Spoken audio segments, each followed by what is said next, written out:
tuned into This Korean Life with your hosts, Brian and Nate.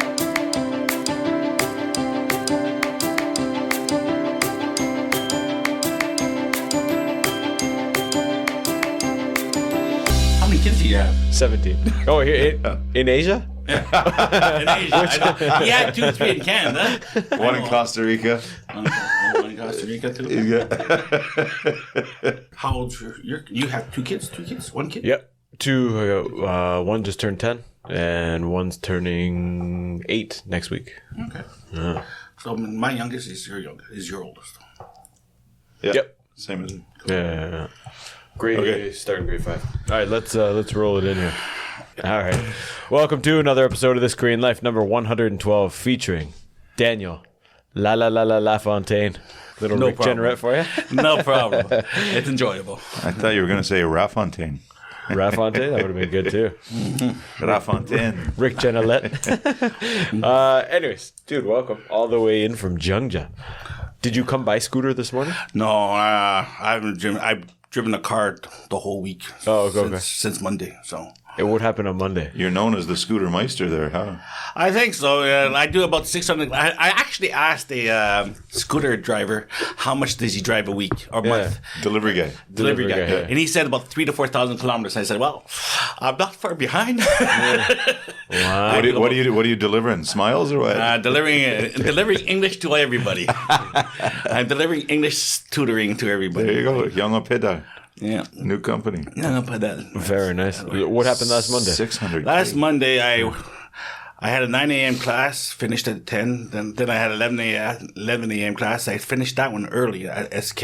And then from SK, I had to go to Namgu police station because I had been in a previous car accident. That was super crazy. And on the way there, my wife was waiting for me, so I had a little bit of hurry up. Yeah. And at one point, I come up between Hyundai Haesang and Lotte Mart, big road. I'm on the outside lane, and the truck in front of me, Nonhyuk bank truck, Yeah. little dinky little trucks. Yeah. He can't see anything behind him. And he's going really slow. Yeah. And he's not putting on a signal. So I said, well, I can't go on the inside lane because there's too many cars behind me. And so I tried to go around him on the inside, between the van and the sidewalk. As I move over, He moved over. he decides to turn right. Oh, beautiful. Yeah. So I slammed the brakes. I didn't hit him. No accident. To me, there's no accident. In Korea, that's another definition. But to me, there was no accident. So I just slammed the brakes and I just dropped to the ground. And dropping to the ground, I put my elbow right into the pavement. Sure. And That was that big hole I saw right over there by the Ulsan. Was That's the one. That's the one. Very So nice. because of that, I had to. The guy wanted to call the cops and everything. Said, "Well, what's the call? Like, there's no accident." But Plus anything on the road, I was told. My wife, actually, a few people explained to me that it's an accident, even if nobody's been touched. Yeah. It's an accident because it's based on the road. Oh, okay. So I went to the hospital and they explained that to me. So it's my insurance. They don't want any accident, anything at all. They take it off national insurance and they put it into car insurance system. That's what they want to do. They want to save the health insurance system by pushing all accidents to the car insurance system. Okay. I gotcha. So it sounds like you're well versed with the insurance system. And Now I am. No doubt. Now I am. car accident before that? The car accident was stupid. Like, I still don't know. No, what happened was that I'm in the inside lane. I'm stopped at a light. The car, there's car in front of me and the car beside me and the other lane is also there. I wanted to turn right. So because of that, I didn't want, I wanted to be a good driver. Yeah. What a horrible thought. I did not want to go on an angle by going to the outside lane. So I backed up a little bit. But as I got there, I looked behind me 3-4 times. There's nobody there. All of a sudden, I back up, bang. Ghost car. Car behind me. Now, I'm doing 5 kilometers an hour. Oh, that guy's neck's broken for sure. Yeah, that guy. They want 500,000. They want to replace the bumper. I'm doing 5 kilometers an hour. I got a picture. I got it on my phone. I can show it to you. I got a picture of his bumper. No scratch, not a thing. It's lucky your elbow didn't hit it.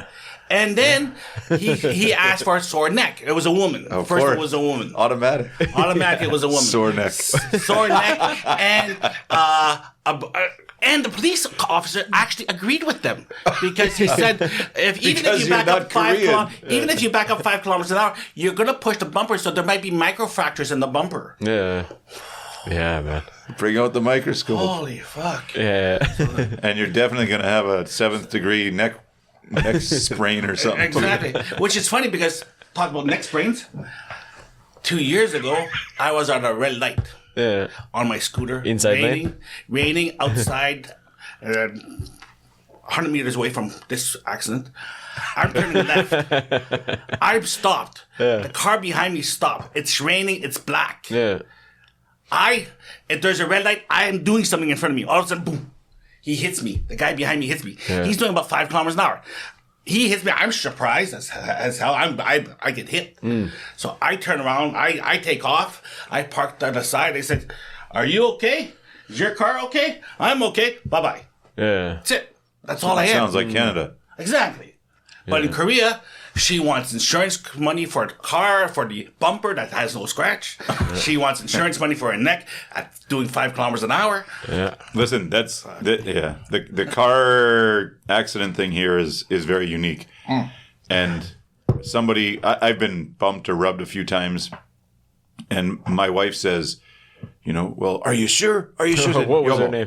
There's nothing wrong with the truck. There's not a scratch. But when you do it to somebody, they're going to get you for lots. So you got to go and get them for lots. But listen, I'm not sleeping in the hospital for a week to get $1,000 or something. Like it screws up my job. My whole life gets. And she's disappointed. I mean, she doesn't do it either because she's got to go to work. But it's just sad when you think you let a few guys off the hook. Not off the hook. There's nothing wrong. No, nothing wrong. I feel fine. There's nothing wrong with my car. When he hit me, I had a bit of a sore neck when the guy hit me. When he hit me, I was just like, oh, thank you. It was therapeutic. My neck is okay now. But I still don't have any intention on ever going to sit in a hospital when I don't need to. Exactly. And she's like, "Oh, you missed a chance. You missed a chance to get some extra money." And then, you bump someone 6 months later, and they're trying to hose you for, like you say, a couple thousand or whatever. And you're like, no, come on. I'm going to get the next guy double. 15 years ago, I was in an accident at Kong Up Top. I was going about 10 kilometers an hour. Scooter? Car. And I have the green light. I'm looking at a restaurant. I'm looking for my friend at a restaurant. Or this was at least 15 years ago. And all of a sudden, bang! Guy was walking on the street with a black leather jacket, black leather pants. I was gonna ask you about this. Yeah. He was a drunk guy in the middle of the road. Yeah. Oh my god. And he screwed my insurance for 10 million won. Man, oh my god. He screwed my insurance for 10 million won because he had a ripped leather jacket and he had an ankle problem. It looked like he broke his ankle. But he was wandering around in the middle, going up top with no. He was wandering around in the middle. He was crossing the street and going up top, full black, and full black jacket like mine. Yeah. And I can't see him at all. And bang, he puts his elbow in my windshield, and wow, I pay him 10 million won. Wow. Listen, my wife told me.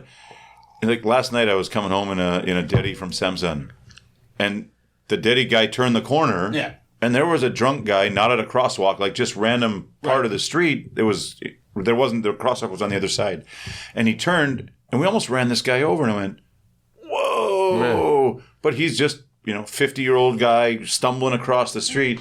But my wife will always give me those, you got to drive more careful. And I always wonder, like in Korea, what's the responsibility? It's blackout. The guy's wearing all black. He's not at a crosswalk. It's your fault because you are the vehicle. The vehicle must always be in control. Yeah. Even in Canada, it's the same thing in Canada. It's crazy. These days, what kills me is you have to yield for the people crossing the street. Right. Exactly. You got to stop, but there's a lot of people. Say there's like a kind of a line of 5 cars that are going, nice flow of traffic. Right. I get a lot of people like just running out. They know the rule that you got to stop, but there'll be 1, 2, 3, 4 cars go by, and then they'll go and they'll jump out in front of my car. Like, dude, just should they not have to wait till the last car goes? They don't have to wait. They don't have to wait. Pedestrians have right of way. So. Sure. It's crazy. I just and when you're at home, it's really like everybody just stops. It's such a different mentality where you see the crosswalk and someone's there, you slow down because you know they're going to cross. Here, it's you step on the gas because you can get through before the guy starts. Yeah. And especially the road down to the park where I am, there's those 2 crosswalks, and I mean they're busy. They're both really, really busy, and it's amazing how many guys step on. I like to walk out just. I mean, I hope they're not on their phones, but I see them speed from they turn the corner and they hit the gas. I just slow right down. I'm looking right at the guy, and I just slow right down to make sure he's watching. But listen, this is not a speedway. It's down to the park. Like there's kids and families everywhere. Anyways, it's 600K a week. That's a lot of kilometers. A lot of road time. What? I go from Jungja Beach on Monday to Saturday. I work 6 days a week, of course. Monday, I go from Gangdong to SK, then SK to Namgu, then from Namgu to Bangladesh, and then I go home. On Tuesdays, I go Gangdong to Gangdong to Namgu, back to Gangdong. On Wednesdays, I go to Gangdong is the name of the beach. Yeah, beach area, the beach area, Jungja Beach. Yeah. So Wednesdays is my easy day, but Thursday I go to Bangladesh 2 times. So I have to go back and forth 2 times. And then Friday is my craziest day by far. I go from Gangdong to Megok, and then I go from Megok to Namgu, and then from Namgu to Bangladesh, and then Bangladesh back to home. That's 550 kilometers of your week, I think. And that's Holy and then smoke, Saturday I go from that. Saturday has become almost as crazy. I go from the beach to Bangladesh, then Bangladesh to Jungu, then back from Jungu to Home Plus Buku, and then Buku back to Bangladesh for 3-4 hours, and then I go back to Gangdong. Wow. So that's When do you sleep? I sleep. When I get home, I don't usually eat because I'm too tired. I talk to my kids. I talk to I listen to my wife, to what my wife wants to tell me. And then I go to bed. And then I play games and blah, blah, blah. We asked you earlier, we were talking about age. We're not getting any younger. Yeah. What is how do you enjoy the freelance and all that? I mean, part of me likes that aspect of always something different. You got business guys here, kids here, Ajuma's here. It's always different and you're always on your toes. Instead of the same job, doing the same thing over and over. What is it like? Is that what you intend to do to keep freelancing? What is it like going and driving all over in all these different places? If you were to talk to me, if we had this conversation last Sunday, I would have said, I love freelancing. Yeah. Freelancing is like, you have to understand, I took an IQ test a long time ago. And on a language part from 1 to 100, on a basic IQ test, 1 to 100, I had 99. When most Canadians are 60 to 80. And when on the other side, when it comes to analyzing, most Canadians are between 4 and 60. I had 74. Which means that I'm bored stiff. I have to do one thing all day, every day. I'm just too tired. That just drives me nuts. To do nothing. To do just one thing every day. Okay. So that's why freelancing it's built for me. Driving is fun for me because minus us Sunday or minus us Monday. Minus getting hit by a car. Well, yeah. But that's for me. Like going to hockey, I said. I think sometimes my wife maybe not. I said it's not just getting on the ice. It's the drive. It's pumping the tunes. I like to drive. Exactly. And at home, you can get on the highway and drive for an hour or 2 hours, and it's just kind of like relaxing or therapeutic but here I try and drive as little as possible. I drive 5,000-6,000 kilometers and it's no problem. It's like driving is exactly that. It's therapeutic, it's relaxing. My problem right now is that I have a bike if you ever buy a bike, never buy a sim. Okay? Oh, which one? Buy a sim. A sim? Why? SYM. They're just crap. It's just they break down. I had a Bergman, and the Bergman, like this accident I had, the tires, the brakes locked when I slammed the brakes, they locked, and that's because then my back tire started to slide, and then that's why I fell down. With the Bergman, never to have happened because the Bergman has anti-brake system, anti-lock system. How big is the engine? It's 125. That's the other problem. The engine is a little small. The Bergman engine is 125, but at least it's strong enough. Like That's why I can't believe you say you loved. I mean, most people would go, "Did he just say that? He loves driving a scooter 600K a week in Korea." Exactly. You know, 600 day a week. I mean, I could see if you said it's fun because it seems like a video game, but it is a video game, but it's with three, but with 3 kids, man, wow, that's a little risky, isn't it? Exactly. I've been doing it for 5 years because I got rid of the car. I had 2 cars, and I had 2 cars and a scooter at one point, but the car was broken down, and I decided to. Corona had come in. Corona was starting to come in, so my paycheck just disappeared for a year and a half. I had no paycheck almost, so I went into like $20,000 in debt, like just to survive. And then I bought the scooter. I had the scooter, so I started using the scooter for. I had a little 125 Excite, Suzuki Excite. What happened to the 125 Beavers? Remember those? Oh yeah, The Beavers. My Excite's the same size. Oh, okay.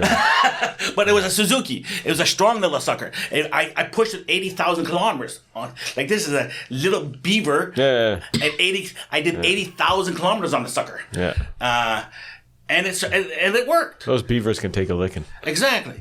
But the Bergman was already, when I bought the Bergman, somebody had gotten in an accident with it and that destroyed the electrical system. So I burnt it out in 6 months. Yeah. And then I bought this thing, and this thing is just like, crying out loud. So at first it was kind of an economical thing, First thing was economical. and now you just enjoy it too much. Now I would like to buy. What happens now is that actually You need the I was mini thinking, car. I want the Twizy. Yeah, the Twizy would be good for you. The Twizy would be You know the perfect. Twizy?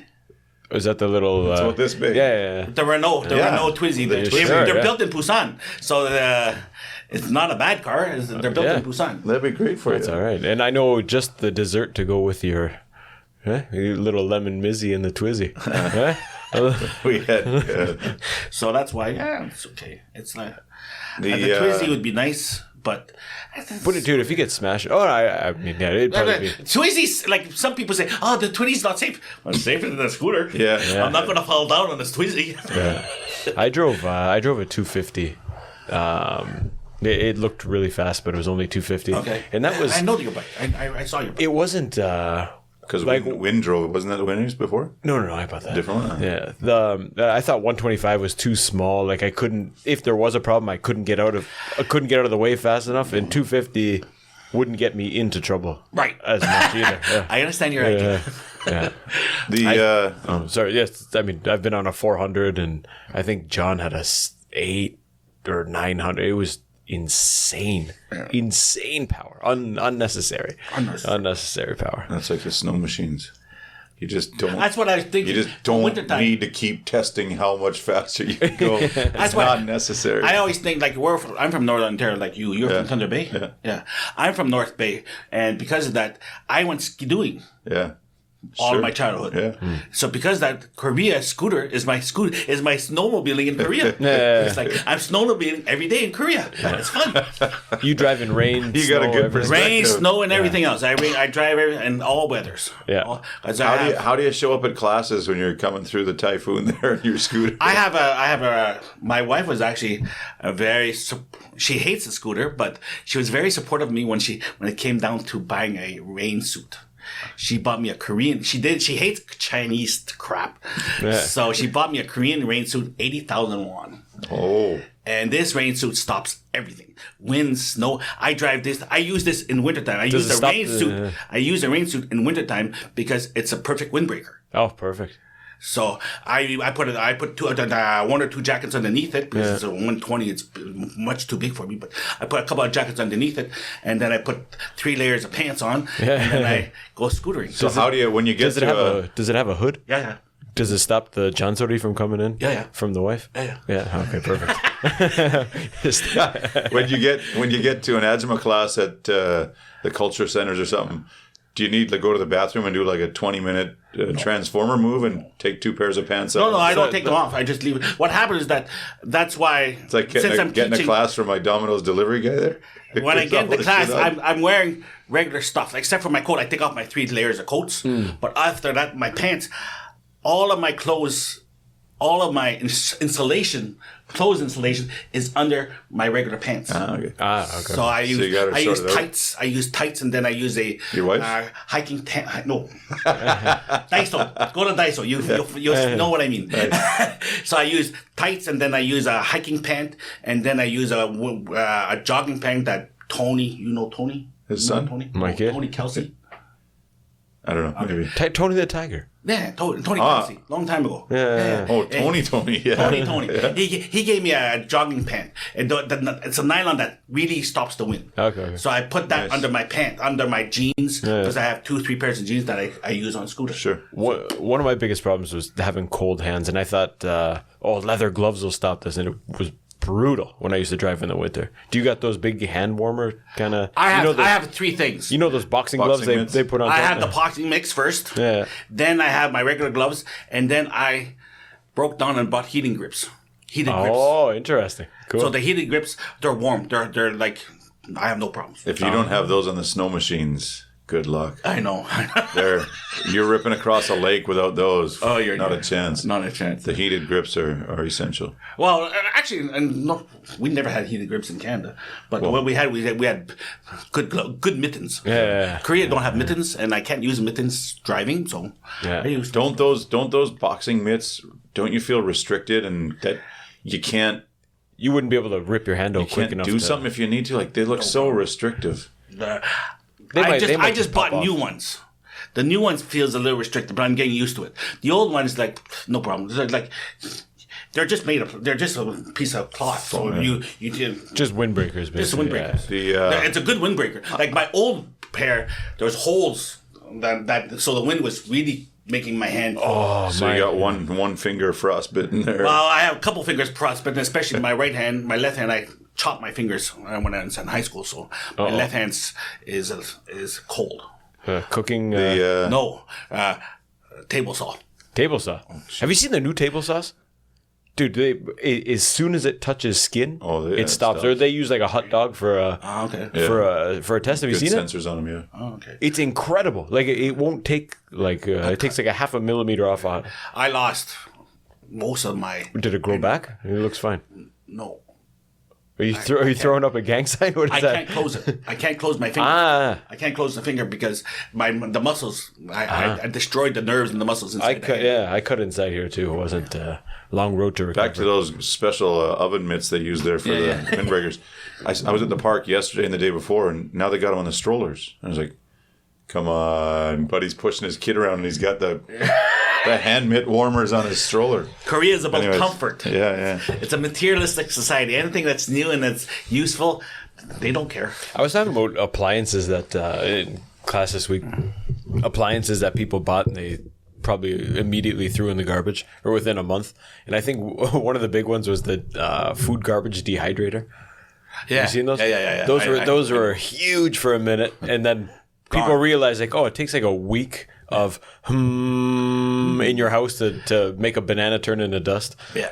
It's easier to just throw it out. Have you seen those? I saw them on Facebook. No. I see them on Facebook as there's ads for them. Yeah. And I want to make my own ad. Throw your stuff in the freezer, bring it down every 3 days. Yeah. easiest way. Yeah. So you said that your MBTI, as the Koreans like to say, is active and wild, and you can't do one thing and stay in one place.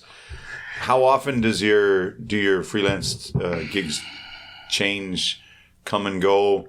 Are you always actively looking for new stuff or upgrading, or something that would give you a little less driving? Or a few months ago, I quit an early morning job because I was burning both ends of the day. Yeah. From early morning to late night. I was just kidding. I'm 55. Yeah. I realized I can't do this anymore. Right, yeah. So I quit the early morning class on Zoom. Yeah. I just couldn't wake up. I was just too tired. Yeah. So I added 10 more privates. Nice. Nice. On evening and Saturday work. I filled up my Saturday completely. I worked from 8:30 to 9:30, 10 to 12, 12:30 to 1:30, 2 o'clock to 3:30, 4:30 to 8:30. Holy How do you go about getting work? Actually, that's Koreans. If that's a all secret, all your teachers are going to hate me. All your listeners are going to hate me if they're teachers. I cut everybody. Nice. Because what happens is I can't look for privates. I don't know how to look for privates. I don't know how to get privates. Right. And I don't know anything about that. So this particular time, a few months ago, I met a woman, in my class at the home, and Don't Go Home Plus. She's a doctor's wife, and she likes me.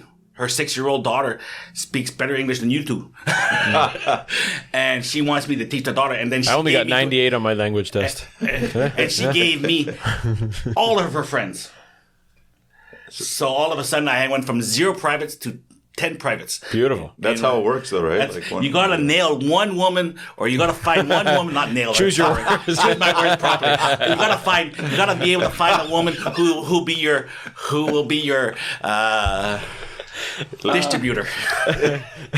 That's how it works, though. You get in one apartment, it's And then funny. from that one well, not just apartment, but in Bangkok, I teach 9 classes. Oh, sweet. But I mean, you get in the apartment and you get in the elevator there, one eye right up to the 27th floor or something, and everybody that gets in, and you can tell the Ajmas that get in there just dying to ask you.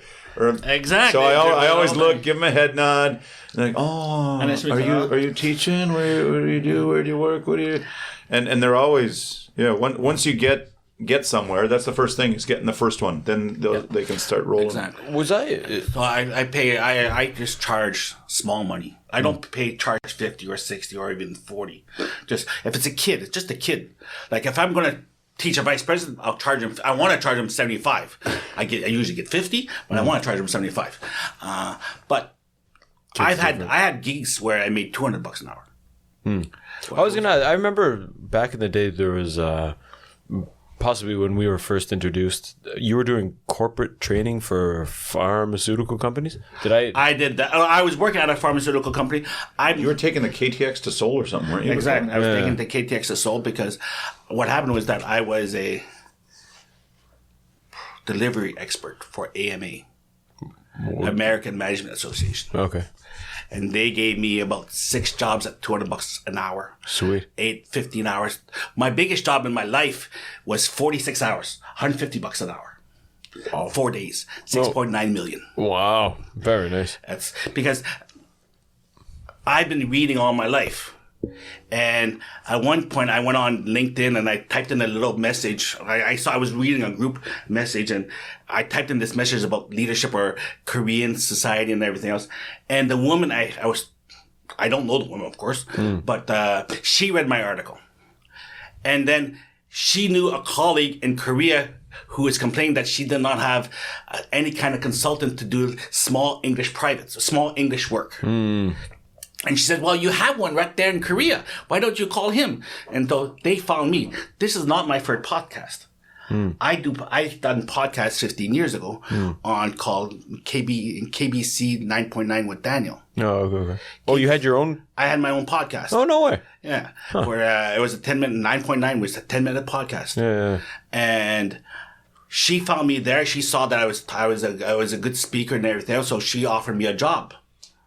Right off of LinkedIn, she gives me a job. How is $200 an hour? I said, well, okay. No, I like to undercut it. Give me 150. Yeah. So from there, I've had 2-day seminars for 3-4 million. But my biggest payday in Korea in my life was 4 days, 46 hours, $150 an hour. Wow. So That's 6.9 all right, million, $6,900 in 4 days work. Need one of those every few months. So what is the goal? Filling up your personality type with lots of different stuff and going all over, or making bank? Both. Because if it's the latter, why not just charge more money? Else? Yeah. But if then you get more time to sleep and relax and hang out with your kids and the problem listen is to your wife's stories. This is Ulsan. Ulsan don't want to pay. Really?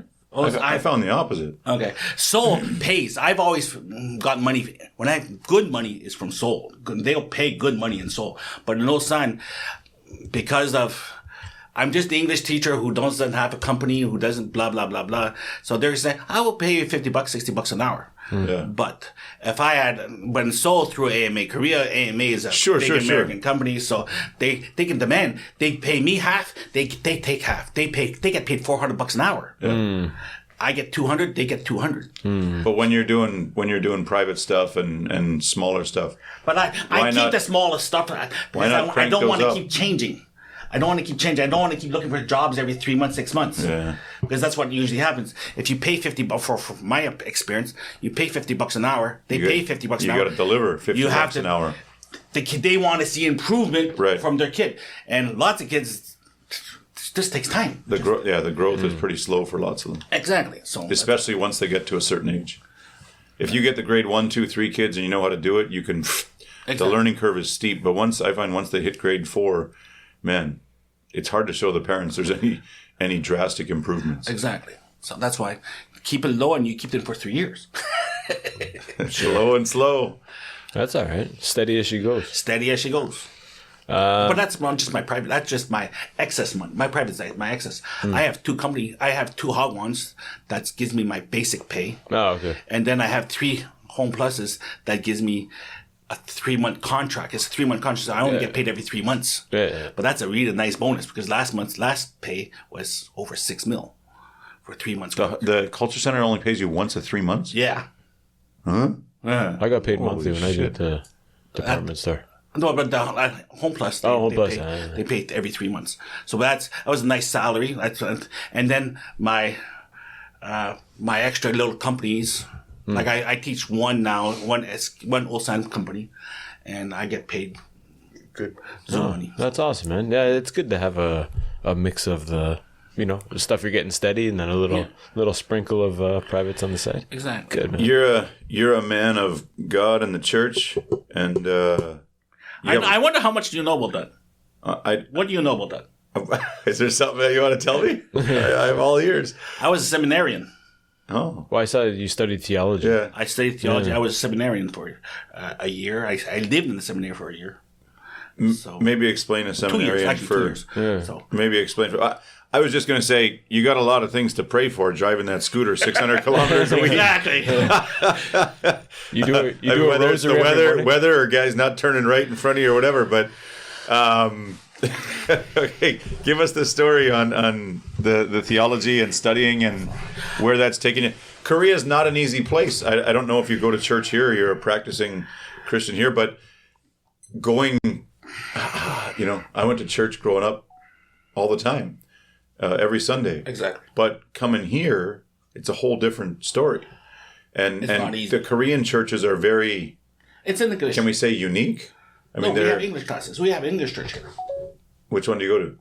The English, there was one until a week ago at Yeongyang Sangdang. Oh, with the Filipinos? Yes. Yeah, okay. But they moved to Buksan at 4 p.m. on Sundays. Isn't that close by? Very close by.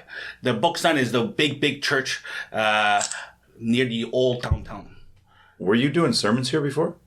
Oh, I don't know sermons. Pope was or something? Kevin Pope, he does sermons. That's his job. Okay. So tell that's his job.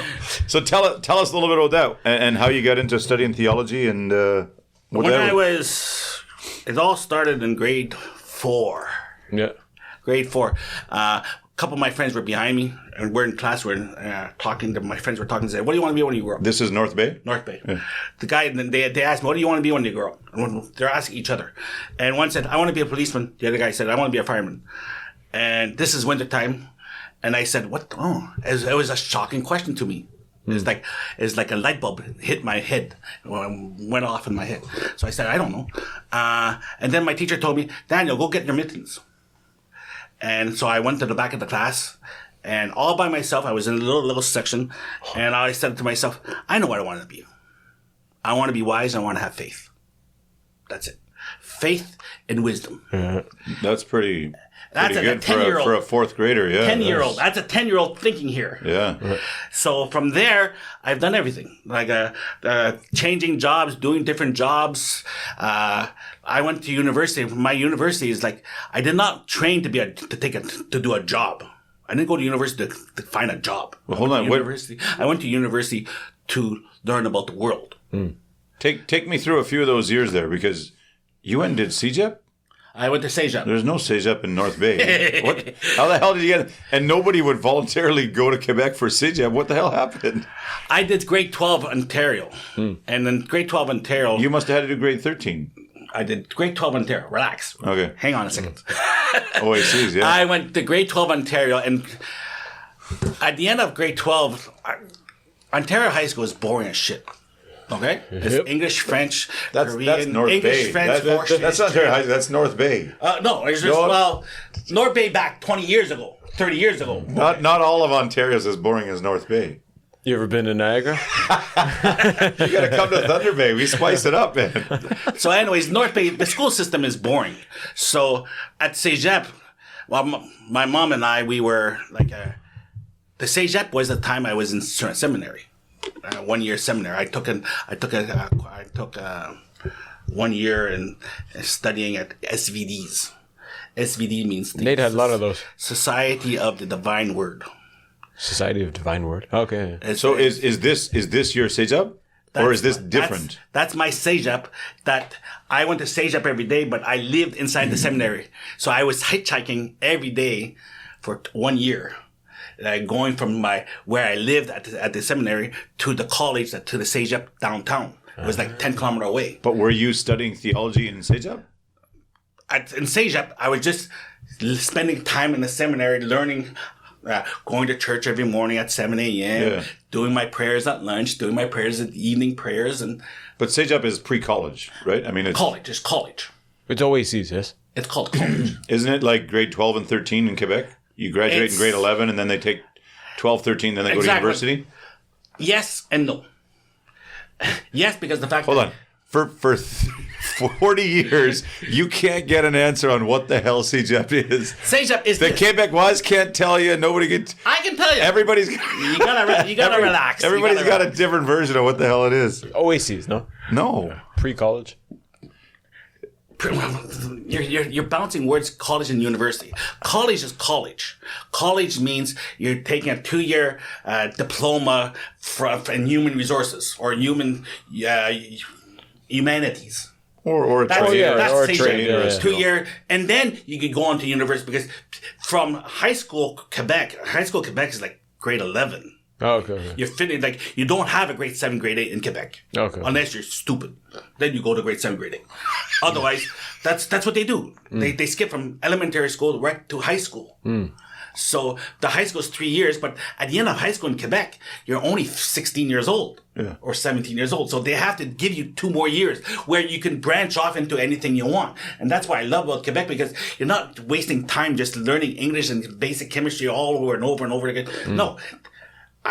By grade 11, you know what you want to do. Go do it. Go be a plumber if you want. Go study 2 more years in the college system, pre-university courses, and then go to university. How many years of university do you have to do out of CEGEP? Still 4? You can do 3 to 4, 3 or 4. It doesn't. So it doesn't really count towards. No, the CEGEP is your 2 years of growing up. Yeah. Oh, I wish we had that in Ontario. I could have used that. Exactly. I really could have used that. CEGEP systems, I love the CEGEP system because it really, my teacher told me in CEGEP, you understand that, that's exactly what I meant. You need to understand that there are different layers. And I said, CEGEP was perfect. It can't be more suitable for these times these days where, there's just everybody sign up for universities, not practical. For what? What's the job? There's no job. So to have that, not necessarily a gap year, but a little bit of structure where you can explore a few different things, because also University 1, when I started uni, it changed. I was the last year of OACs in Ontario, but it changed to University 1 at U of M. And that was because so many guys jumped from high school into university and they all changed their majors after the first year. Exactly. Because nobody knew what they wanted to do. This sounded nice. It sounded good. It sounded rosy. And they go, ooh, this is really tough. So once they put that University 1 in, which was kind of like an intro year to uni, it eliminated all that. And now they had like an 80% decrease in switching majors. Exactly. And save money. The system saves money and everything else. So I think these days, I think that would be a great system. You want some water? Another coffee. I can make another coffee for you. Give me a minute. No problem.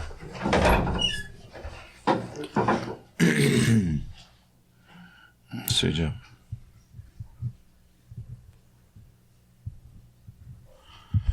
Yeah, well, that's the thing. Yeah, college, uni, pre-college, this, that. It's a growing up time.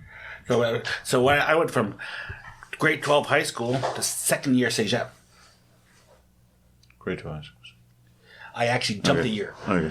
And the teacher and then everybody said, "How can you do that? You jumped a year."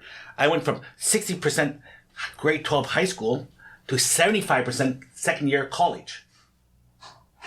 75% what? 75% on all my courses. Oh, your grades. And I jumped a grade and I doubled my average. I out my average 20%. And I did that because cégep was built for me. Cégep was made. It was better made. And that's the thing. We're not all built the same. Everybody learns differently. And at the beginning of time of the founding of schools, it was not meant for diverse learning. It was meant to train people and mainstream people into certain jobs. Exactly. And we're all made differently, and that's why I think there has to be a lot more opportunity. Like the Korean system is the absolute opposite, where it's just robotic, rote memorization for the test. But look, if you look at the Korean system too, you have all the Hagwons where you can study anything you want in the Hagwon system. If you have money. Exactly. So you're at a major disadvantage if you don't. My wife is a math major. She graduated in math, and I know everything else, including math. My minor is math. So you're even better at math than her. So my daughter, she's in second year middle school, and she was first in her class last semester. Nice. So because she works hard, because my wife's a little Korean. Yeah, exactly. Diligent, very diligent. Yeah, it's but I wonder here. Like I see kids struggle sometimes from young kids to university because they're not made for the pressure cooker study robot stuff. But and it'd be great for them to have other like this bangahu, bangahu suop, the after school study. Yes. Like my kids love doing, like now she's doing pottery and she brings home all these clay things. She loves it. Exactly. But they do drones and computers and Chinese. They can do everything. Exactly. So those are, I agree. But once you hit grade 7 or middle school, everything stops pretty quick. Exactly. Even once you hit grade 4, the Hagwons start ramping up quite a bit. But wait till the Enlightenment hits and they realize that time spent reading doesn't necessarily translate to a higher score. Or I think time at the desk doesn't. I think it has already. I think the realization now is when you apply for university. Why is no one teaching here like how to study properly? Clearly, reading a book, sitting down like I studied 15 hours today. Like no, you didn't. You had to sleep. I don't know. Sleep, you know what? Sleep. I will say I could be completely wrong, and maybe some people can train themselves to sit down and read and consume that many hours a day. Personally, man, it's like 30 minutes on, take a small break, 30 minutes on. Maybe you can sit down for an hour sometimes, but you lose focus after a while, man. Absolutely. I think of in Korea, like my daughter's super smart. My youngest son could be a genius. My oldest son, but he takes Taekwondo. He's no genius. He's no brain. Yeah. But he works hard. Mommy teaches him every night, makes sure that he keeps up with his grades and everything else. And then he does Taekwondo 7 days a week. Yeah. Or 7 hours a week. 7 hours a week. And he's working hard and he loves Taekwondo. And he says he wants to go to university in Taekwondo. And that's as a parent, you should be pushing him towards that. Not like, oh, you like Taekwondo, but your math score sucks. You better do more math. Push him in towards the Taekwondo. Exactly. That's what so my son, my daughter, my wife realized that he wasn't the most intellectually gifted. Academically inclined. Yeah. So the wife makes sure he does his work. Yeah. He helps him out. She always helps him out. And then he does his Taekwondo, but I hate the Taekwondo because it's just too many hours. Like in Korea, in grade 1, my son was doing, the school started a swim team at the school swim team. And so he had to go, and they looked at him, they said, boy, he has a perfect body. He's a French Canadian. He's big and strong. Web toes. And then he went to, in Taekwondo, they say he's as strong as hell. Like he's the strongest boy in Taekwondo because he's like. He benches like his dad. He benches like his dad. Yes, he's French Canadian. Shit, you and Dan Gauthier got something going on here. Jesus. So we worked out like poutine running in these veins. So poutine, the cheese runs into the veins very deeply. So it works well. So. Yeah, and I think for some parents who wish their kids were academically inclined and really brainiacs, I think it's almost not shameful, but like, oh, I wish they were something else. I don't think it's bad to be good in anything, man. Everything should be celebrated. Everything should be celebrated, but I know a couple kids a long time ago, they said, I want to be a paleontologist. Yeah. And if they go into paleontology, are they going to make money? You got to be realistic too. Yeah. Well, it depends where you are. Actually, it's funny you say paleontologist. I know, friends with I don't know if he's exactly a paleontologist, but he does work with Pangude. Okay. And at some point in his career, he was digging up bones, and when they dig for new buildings, if they find any artifacts, they call him. He goes and checks out the whole thing. Maybe a bad example, but yeah, no, I get what you're saying. There has to be some, and that's the idea. Like for Koreans, he eventually went into finance. Yeah. Mommy and Daddy said, "You're going to finance." Yeah. So he went to go there. He majored in finance. He graduated in finance. Yeah. But there can be, he can open a Taekwondo. Exactly. Taekwondo Eventually, my wife thinks. Well, I don't know what my wife thinks. UFC. Hopefully, after grade 12 or after he finishes Taekwondo in university, we go back to Canada. All right. And then he'll open a Taekwondo in Canada because there's not that many Taekwondos in Canada. Dude, and it costs an arm and a cock to put your kid through there. My cousins did it, and I think the monthly in Niagara, anyways, the monthly fee was pretty low. How much was it? Whatever, $100, $150.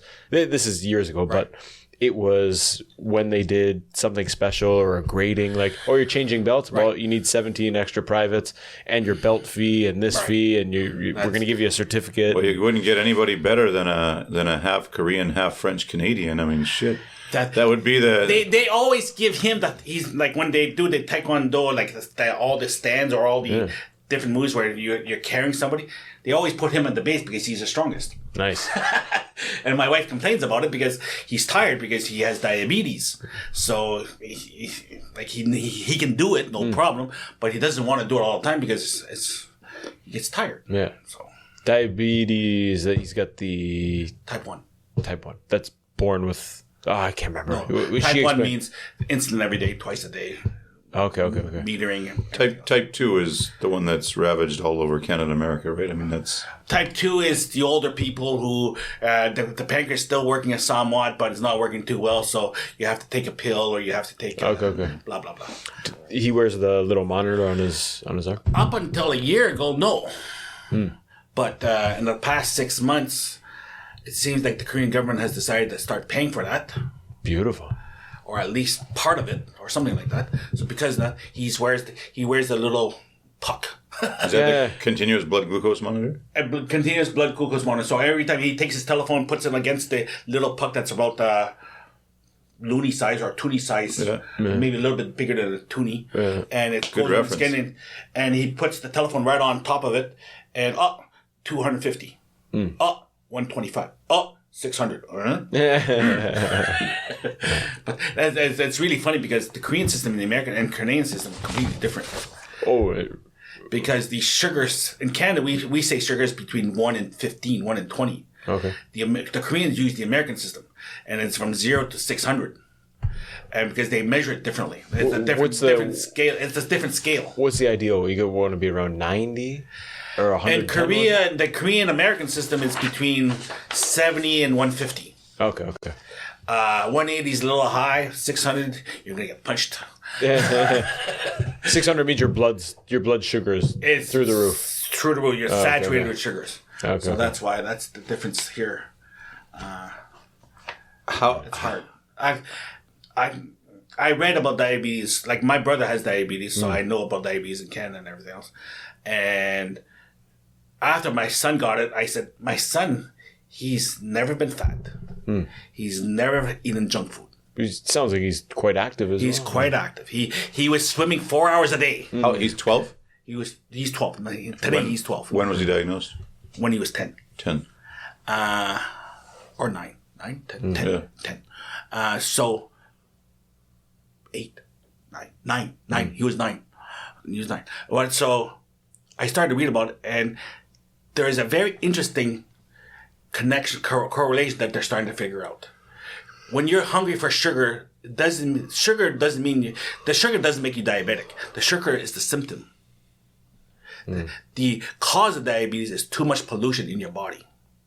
That's what they're coming to the conclusion of. From, what do you mean, like outdoor pollution? Like any pollution. Okay. Any outdoor pollution that gets into your body, like the PM 2.5s and all the pollution outside. They've seen where 2 towns, same town, except for the fact that one has clean environment, the other one has dirty. The dirty town will be 50% or 75% more diabetics. Really?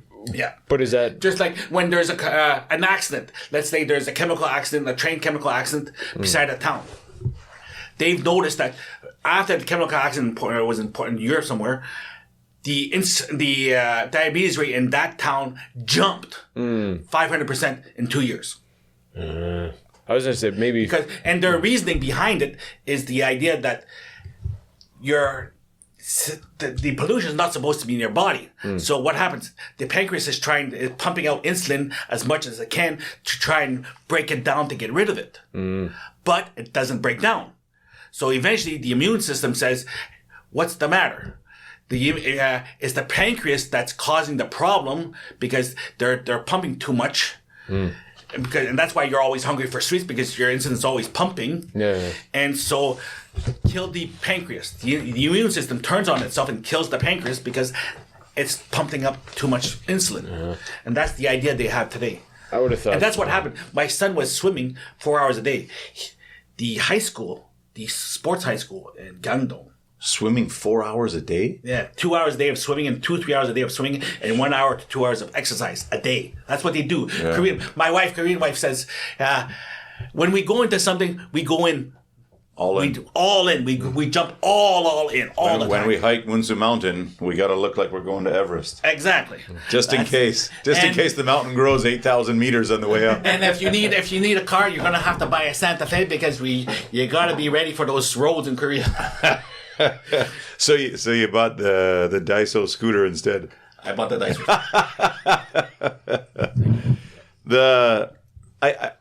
I went to school with a couple diabetic kids.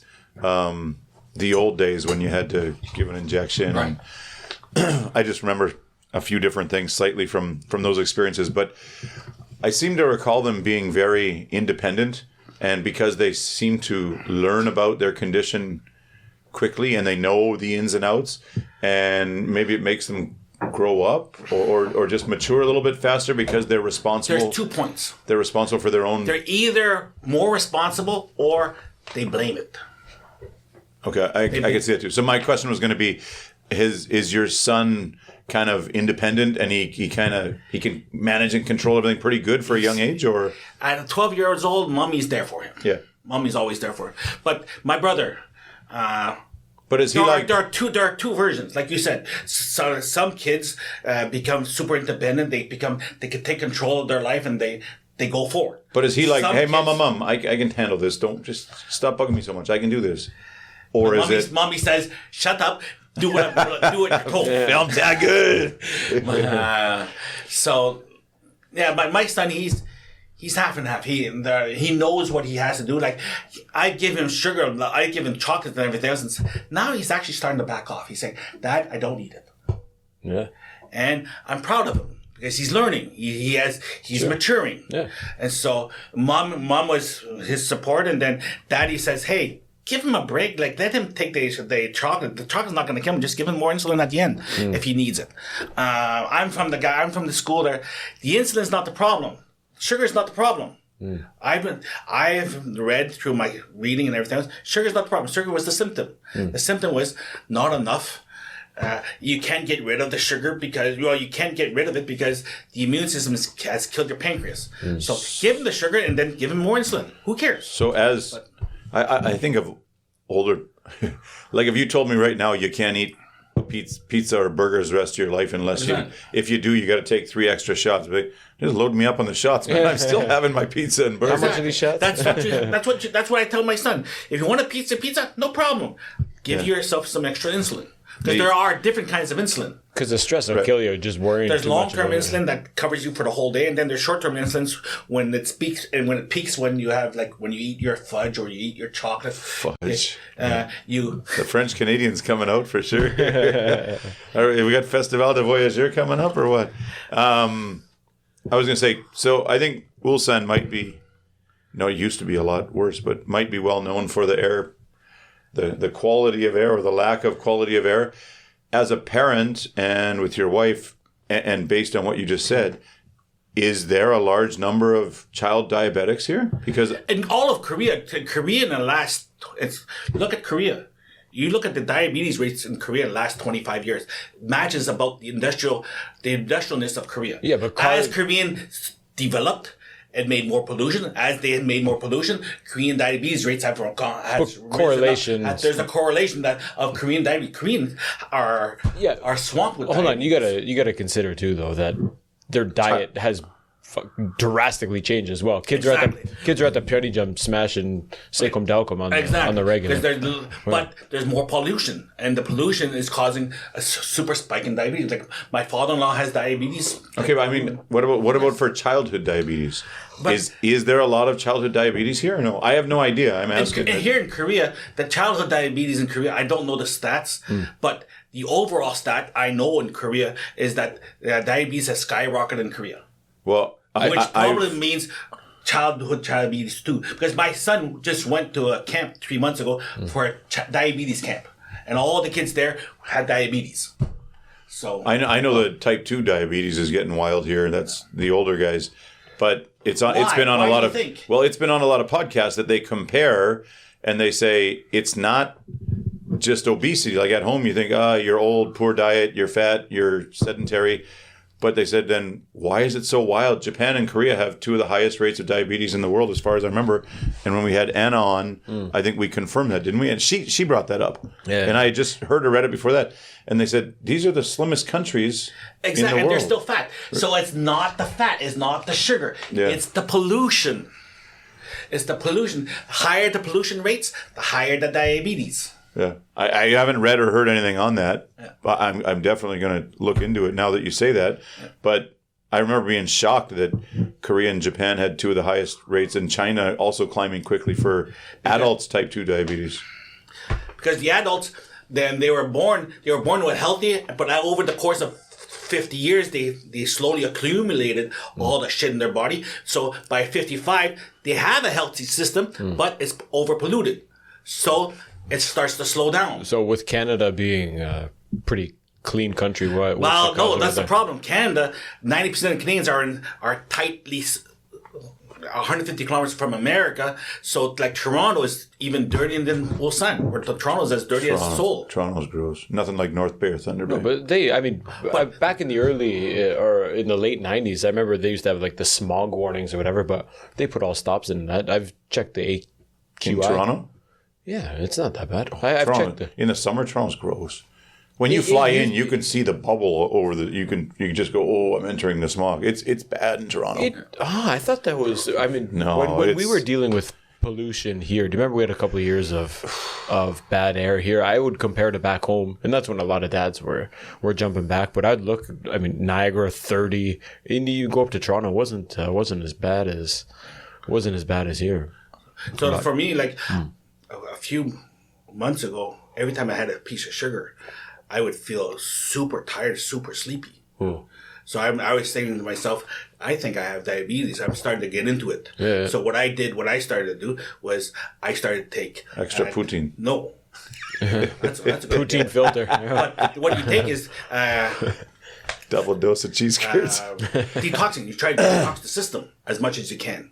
And one of my best detox systems, I started to take Rubus tea. Rubus takes out all the heavy metals and everything else from your body. So I started to detox myself. And the last thing that really, I have no more problems now because the last thing I took was a prebiotic.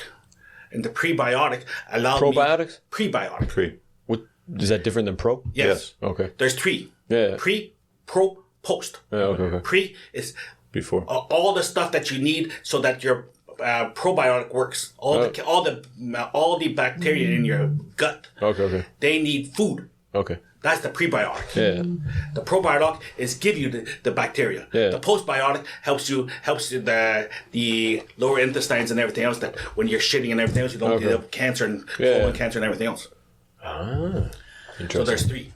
So because of that, I did that, and I have no more problems. I can have sugars now anytime, and I'm not tired anymore. Nice. So that's cool. Not only you sound like a doctor now too. You got everything covered here. Well, what happened is that I worked for 5 years in the pharmaceutical industry, and by is pharmaceutical industry like 10 times removed. Like my job was essentially. Making the boxes for the pills. My job was I talked to my vice president of SK Chemical, who was a pharmacist. He'd find companies in America that he would want to bring drugs to Korea, so he'd get me to talk to them. So I had to know the product. So I learned a whole bunch of things about the pharmaceutical industry that you don't want to know. It really pisses me off. Because that's why I hate vaccines. That's why I'm always weary of vaccines. This is the reason. If you have a drug that you can sell a man every day for the next 50 years because he has a prostate problem, or you can give him one injection and cure him for the rest of his life. Which product which product can you sell in Korea? What do you mean? If you have a pill that can help your prostate work every day for the rest of your life, or you take one shot, one injection, and it clears up the problem for the rest of your life, what do you think is going to be useful? What do you think you can sell in Korea? Oh, what do you mean? What will Koreans? You mean legally, or what will Koreans prefer? What will Koreans prefer? What will pharmaceutical companies bring to Korea? Obviously, the pill. Exactly. That's the point. Pharmaceutical industry is based on profits. Yeah. They don't want a cure. So why do you hate vaccines? They don't want a cure. They want to manage the problem. Of course, yeah. Vaccine's the same thing. Vaccine, if you have to give like a booster 1, booster 2, booster 3, booster 4, booster 5, booster 6, they don't want a cure. Sure. What they want is to make 2 billion people take your vaccine every 6 months. That's making money. Sure. What about the tested vaccines? Are you against all vaccines, or just the mRNA vaccine is not a vaccine. What it did was that it made a hole. The first shot was made a hole in your DNA, and the second shot it tells your DNA how to make something. Is that a vaccine? I don't know. No, it's gene therapy. But they never told the population, Pfizer and Moderna, they never told the population they're getting gene therapy. They told the population they're getting a vaccine. Because gene therapy, nobody would accept it. So they lie. They say, oh, this is a new kind of vaccine. No, it's not a vaccine. You're freaking lying. It's lying marketing liars. It was gene therapy that now people are dying, or there's more and more cases of people dying of strange diseases and things that died in the middle of the night or died after 2-week illness. Yeah. Why? Because there's a very foreign substance in your genes that you're pumping out into your system. Mm. You didn't take the COVID vaccine? I took the COVID vaccine, but not those two. Not those two? Well, I noticed just the only difference for me after dose 2 is my cock grew 3 centimeters longer. No, for me, I took the Novavax. Novavax is a regular vaccine. They cut the virus into a microscopic system, and then they inject it in your body.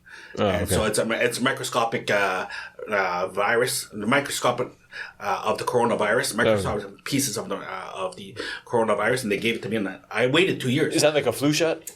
No, where they put the dead flu in it? Is that the same exactly idea? the same idea?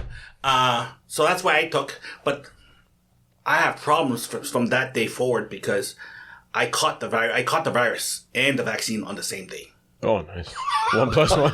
So I got a double power. So I've been trying to overcome that. You're like the Hulk now. Well, I've actually lost weight. I was 98 kilos. Now I'm down to 91. Good for you. So, but it's okay. Wow. Cool. So back to the diabetes stuff. How does it impact the daily life for your son? And how has it affected kind of the family as a whole? I can't. For my son, my son's very angry that he can't eat what everybody else is eating sometimes. Or it's hard on daddy the most, I think. Sorry to say. But, it's hard on me because of the fact that I'm French-Canadian. Our best time is drinking. Is dinner, is meal time. Yeah.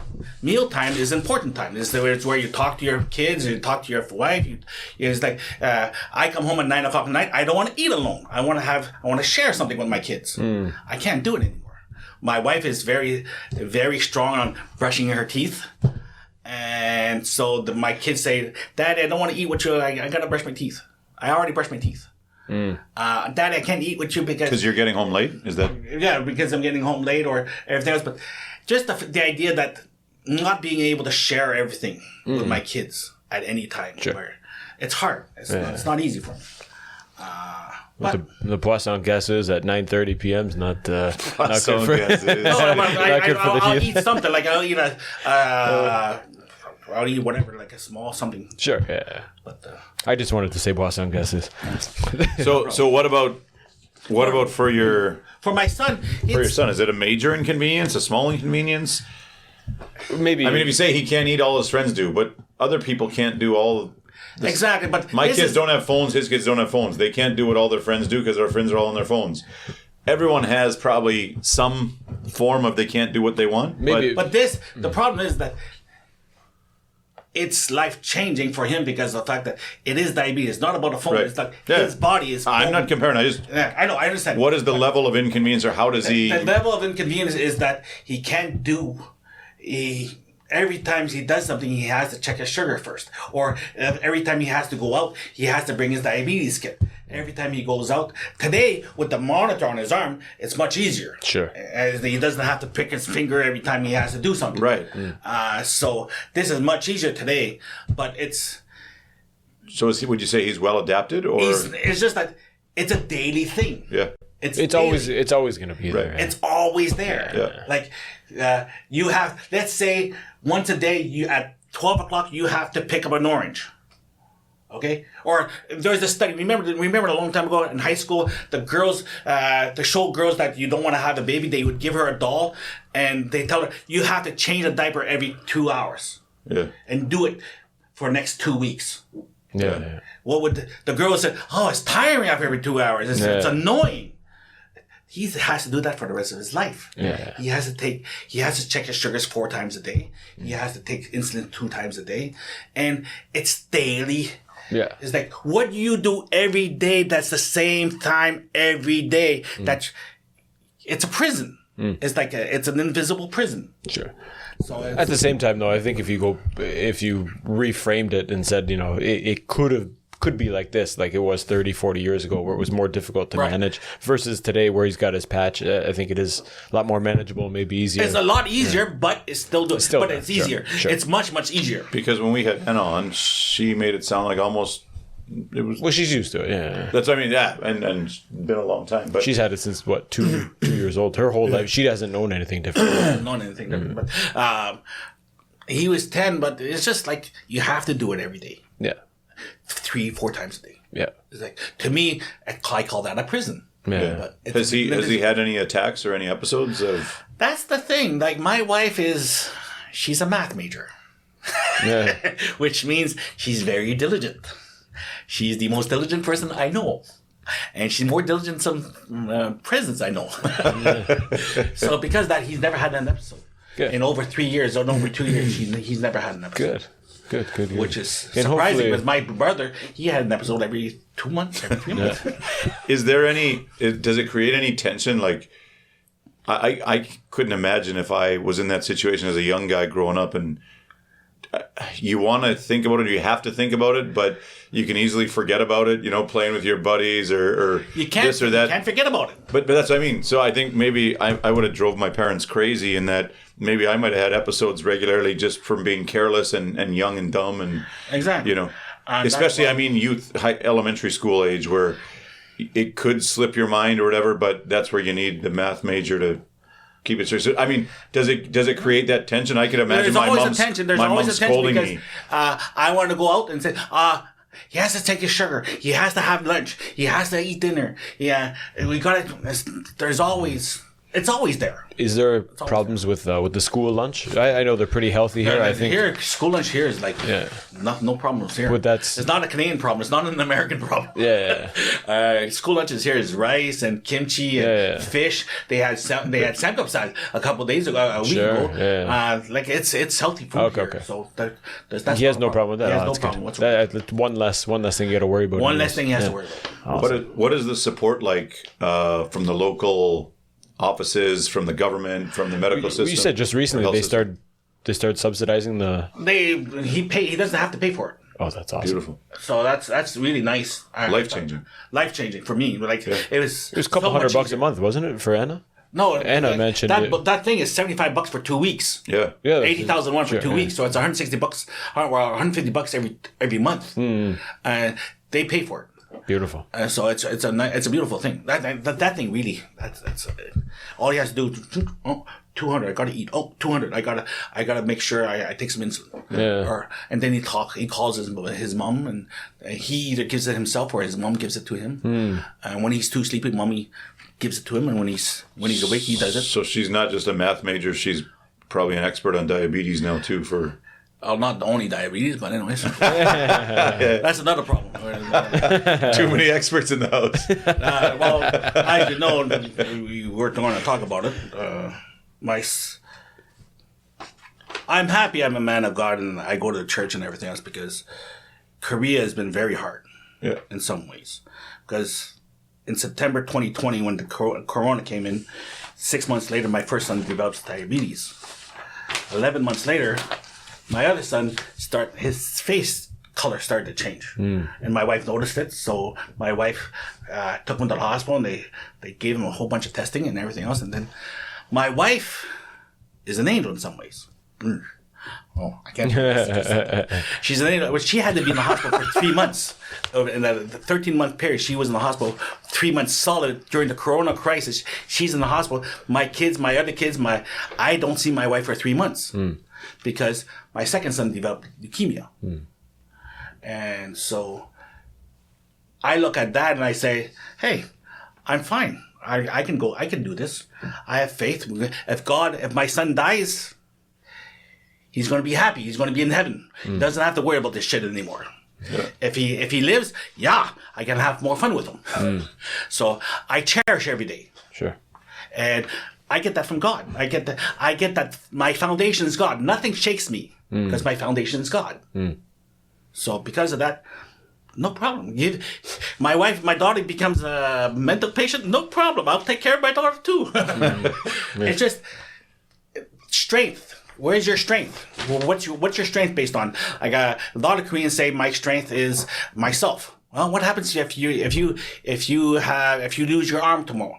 How are you going to deal with that? Done, yeah. How are you going to deal with that? If you believe in your money, what happens if you have a typhoon tomorrow and everything's gone, or your bank account is emptied because your wife spends it all? How are you going to feel?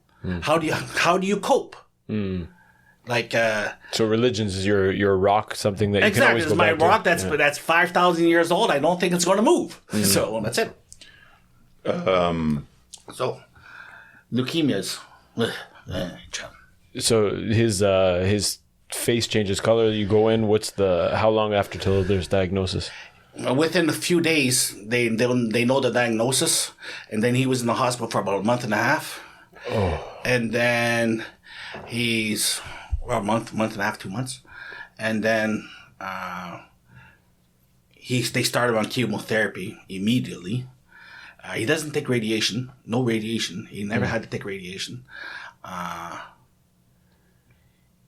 And then after the chemotherapy, they started giving hormone shots to try and get his T cells to grow. Okay. And make him, like, they're too stunted. That's why he's dying. That's why he would die without the chemo to kill the T cells that are too short and give him extra hormones. But their hormones, my youngest is 10. My oldest daughter is 14. My youngest is heavier than my oldest. Oh, yeah. Put some weight on him. Because he's always hungry. He has hormone shots. Sure. Yeah. Growth hormone shots. Yeah. So he's always hungry. Like, he wants to grow. And everything else. But he's 53 kilos. He's 10 years old. He's 53 kilos. Yeah. When you're supposed to be about 30. Yeah. He's 53.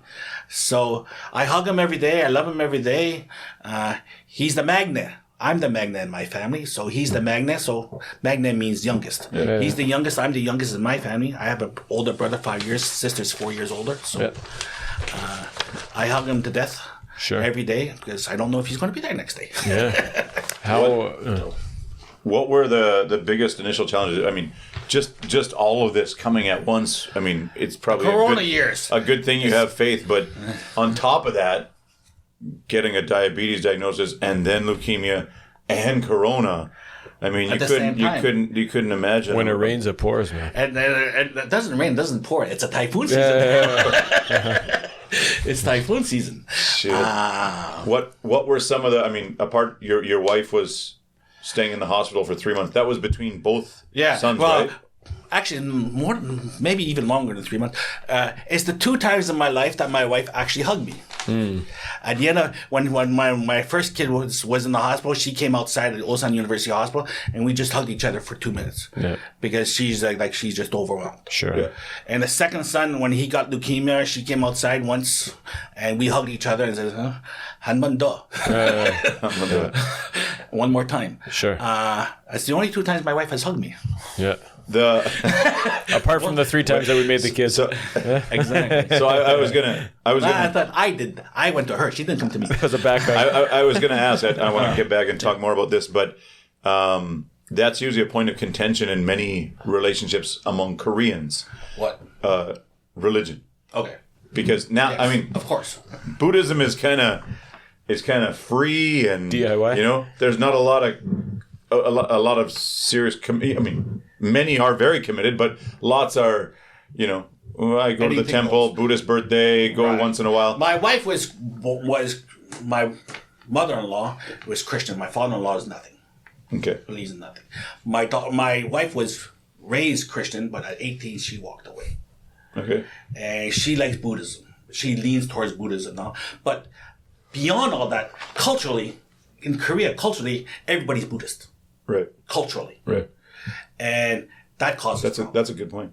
It's like Christian society, America and Canada were changing, but at the core, at the base, most of us it's still a Christian society, a Judeo-Christian society. Right. This is not a Judeo-Christian society. Right. This is this boss, employee, teacher, student, professor, blah, blah, blah. Confucianism. It's Confucianism and Buddhism, and it's drilled into you. That's their culture. That's the culture. So I have problems with my wife because of that. So I was going to say, you count on church and religion a lot. I was going to say, does she share the same? No. Not at all. She does her own thing. She does her exercising every once in a while. She likes to watch TV till 1:00 in the morning. Yeah, but I just mean in terms of the faith, and that's what helps you get through. I get through it by faith. She gets through it by just powering through. Just powering through. Agile style. Well, everyone's got their own ways of coping and whatnot, right? But That's, even like in Canada, powering through, the Koreans are masters at it. They just power through it. That's why I look at that gentleness. study. Like if I do something gentle with my wife, she says, "Oh, okay, thank you." It's like there's no gratitude towards that. Like for Koreans, that's why once politicians in America said Korea it's a money making machine. Why? Because they just power through. They just forget everything else. Just do it. Get it done. Yeah. I have these guys in this winter camp at the university, and we did a thing on happiness, health, and wealth, and they all put happiness first.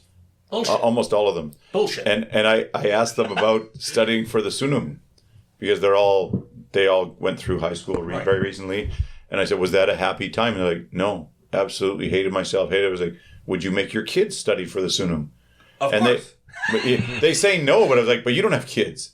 You can say that, but I otherwise the Sunum wouldn't exist. Exactly. I mean, if everybody truly believed happiness was the number one thing, the kids wouldn't be studying till 2 a.m. for the Sunum. Exactly. And what do? They just put their heads down and power, and they say, Professor, this is a sacrifice we had to make. Exactly. And now we can kind of take our foot off the gas and chill a bit and whatever. The same thing but in that's America. the power through just...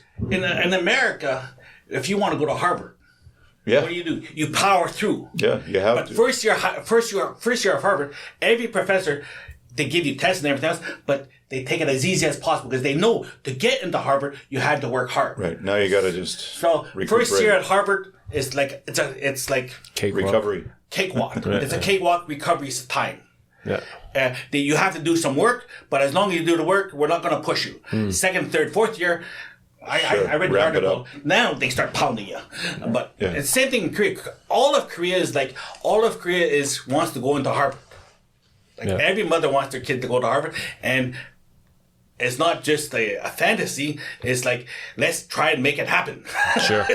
Yeah. You back to your son there. You say the faith is what gets you through and stuff. Yeah. Has your perspective changed at all since now you have two sons with? Deepened. In which way? What is you mentioned earlier? What's the most important thing in life? And you said, and a lot of Koreans said happiness. For me, in my class of 12 students, happiness is one aspect of life, but it's only one aspect. Another aspect of life is being diligent, being strong, being faithful, being strong, being diligent. And the last aspect of life is you gotta be wise about it. You gotta think about it. You gotta use your brain. Yeah. Use your damn brain. You got one, use it. But they have to work together. And if you make it work together, and the religious word is transcend. If you can get them to transcend together, then that's why when my kids, when I can, I make them happy. When I can, I get them to work. When I can, I get them to think about their wife. Like I explain, I do a lot more explaining of life to my kids than my dad ever did to me. Right. My dad was pretty quiet. My dad had a hard life when he was a little boy, and so he was a very quiet, hardworking man. Yeah, but standard for that generation. Exactly, yeah. A little bit stronger than the standard generation, but because he lost his eye at 3 years old. Okay. So he was a little bit harder than the standard deviation. So with me, that's why I studied university, where I took history, sociology, math, computers, philosophy, psychology, and on top of all that, I took 1 year of theology, just to be able to understand what the hell is, what is this? What is this thing called life? Yeah. What is this thing called life? It's a question. It's a good question. So when you think about it in terms of being strong, being intelligent, and being happy. You don't want to be happy. We all want to be happy. So I think happiness is a result of the diligent work and and being intelligent about choices. Exactly, and that's Christian theology. The Father and the Son goes to the Holy Spirit. The Father is diligent. The Father has always been there. The Son, Jesus. How did Jesus connect to the people around him that blossom into 2 billion people? He had to be intelligent about it. He had to be able to explain himself. Yeah. And then from that, you get the beauty of life, the beauty, the creativity, and everything else. Yeah. We were just reflecting on life out in the countryside there a couple of weeks ago. Okay. And just at night, man, you just look up at the stars. It gets me every time. It's because we don't see a nice night sky here Right. all the time, right? Yeah. You just look up, you're like, oh my God, what are we doing? Like, what do we do? Why does anything even matter? Like, you get the most trivial I get angry driving in traffic, or someone knocks you off and you take a chunk out of the road with your golden elbow there. Like, it's, you look up at the stars, like, it's not that big of a deal. It's not bad. Yeah. What? How have the other siblings reacted or taken to number 3's diagnosis of? Oh yeah, I saw you posted that one. Yeah. Oh, nice. Nice. How have the others reacted to the leukemia diagnosis?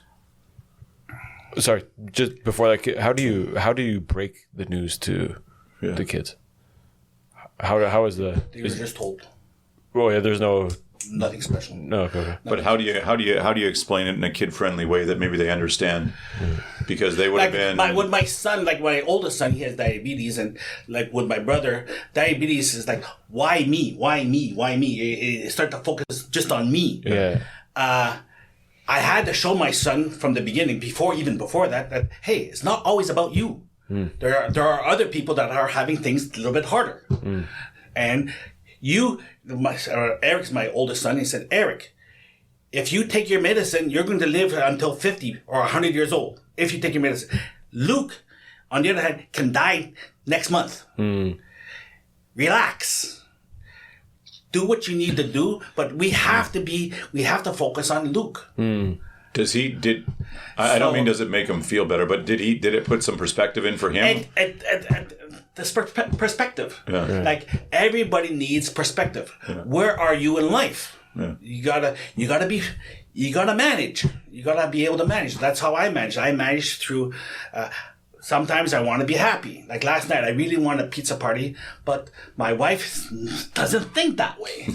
So she sent my youngest off to grandmother's house, and then then my son goes to bed early, and I'm stuck alone, and I'm not happy anymore. Kimchi ramyun party. Kimchi ramyun, sure.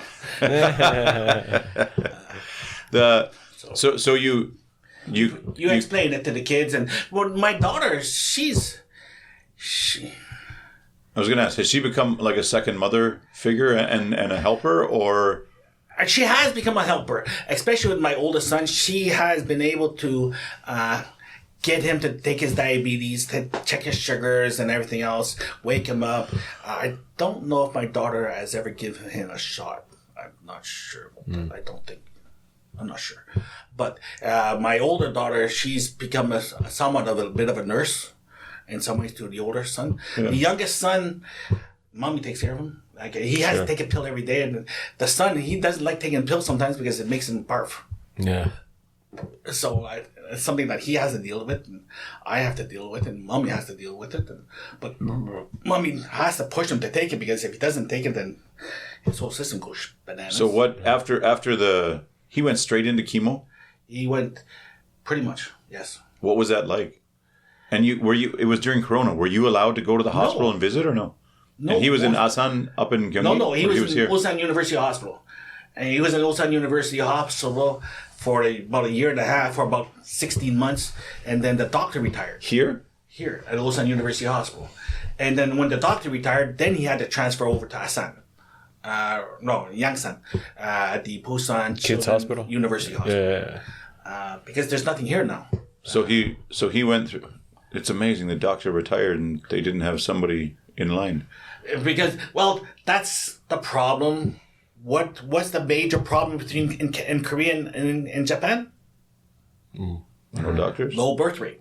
Oh, low birth rate. You don't have enough kidneys, and this is hard work. And the cancer studying and cancer treatments, cancer studying, it's hard work. That's 10, 15 years of studying. Yeah. There's not the kids, not enough specialists. Not enough specialists. That nobody wants to take that because it's poor. That's why in America it's such a good country in some ways. Everybody might complain about the medical system in America, but at least there is no shortage of specialists. Because a cancer specialist in America, he's going to make a lot of money. It's paid, yeah. In Korea, a cancer specialist, he doesn't make that much money. No, yeah. I know a doctor, like I was teaching 2 doctors at Ulsan University Hospital, and they're making $7 million a month. $7 to $8 million a month. A cancer specialist? No. Just a regular doctor. A regular doctor, or like some doctors, like Ulsan University Hospital, their salaries, this prestige for those that amazing. For those that don't know, that's about $85,000 a year. No, about 100,000. $7 million? $7 million a month. Yeah. 84. 8 mil a month. Size 8 mil. Okay. Under 100 anyways. Yeah, so. Under 100. Just, okay. Yeah. So 8 million, 80 to 100 million a month. $80 to $100,000 a month. That's all they make. Wow. That's the juice isn't worth the squeeze. But for most it's a social prestige. Work at Ulsan University Hospital, it's the best hospital in the city. So you get the prestige, you don't make the money. A lot of doctors have their own grueling work. No, it depends on this doctor. But the smaller hospitals, or if you own your own clinic, then you can make lots more money. Sure, because you're the businessman. You're taking care of yourself. Yeah, and it's not like Canada or the States here where you can get Indian doctors or Pakistani doctors or Filipino or whoever, Chinese. Right. Because, I mean, you can be a cancer specialist. They can throw all the money at you want, but who speaks Korean? Exactly. Nope. So you can't have... Where in Canada now, a lot of the doctors and a lot of the best doctors are immigrants. And, hey, they've acquired the English, they've acquired the skills, and now they can apply that. But they have to go through a long... Well, sure. I don't think they changed. I think they changed. But in Canada, in America, you have to go through a long... I think it is changing. I think it's changing. Yeah. But they had to do lots of exams to make sure that they got in. But that's changing. But I mean, for here, like they can't source doctors from anywhere else. Exactly. They can't get. I mean, if Canada has a doctor shortage, they can put a message out in India saying, "Hey, we'll take the top 20 doctors graduating next year, straight on jobs. We'll pay you double. We need them. That's it." Right. You can't do that here because. You can do that with the Korean Chinese, but but there's not. Again, that's not big enough numbers to be studying these things. It's not like in the Western countries. So when he was here getting chemo, how long did that last? He's still taking chemo. Still, he's still for taking how long? Chemo. Once every 3 months he gets a nailed. He gets a what? Sorry. He gets nailed. He gets the chemo once every 3 months. But he goes to the hospital every 2 weeks. Okay. He's still going to the hospital every 2 weeks.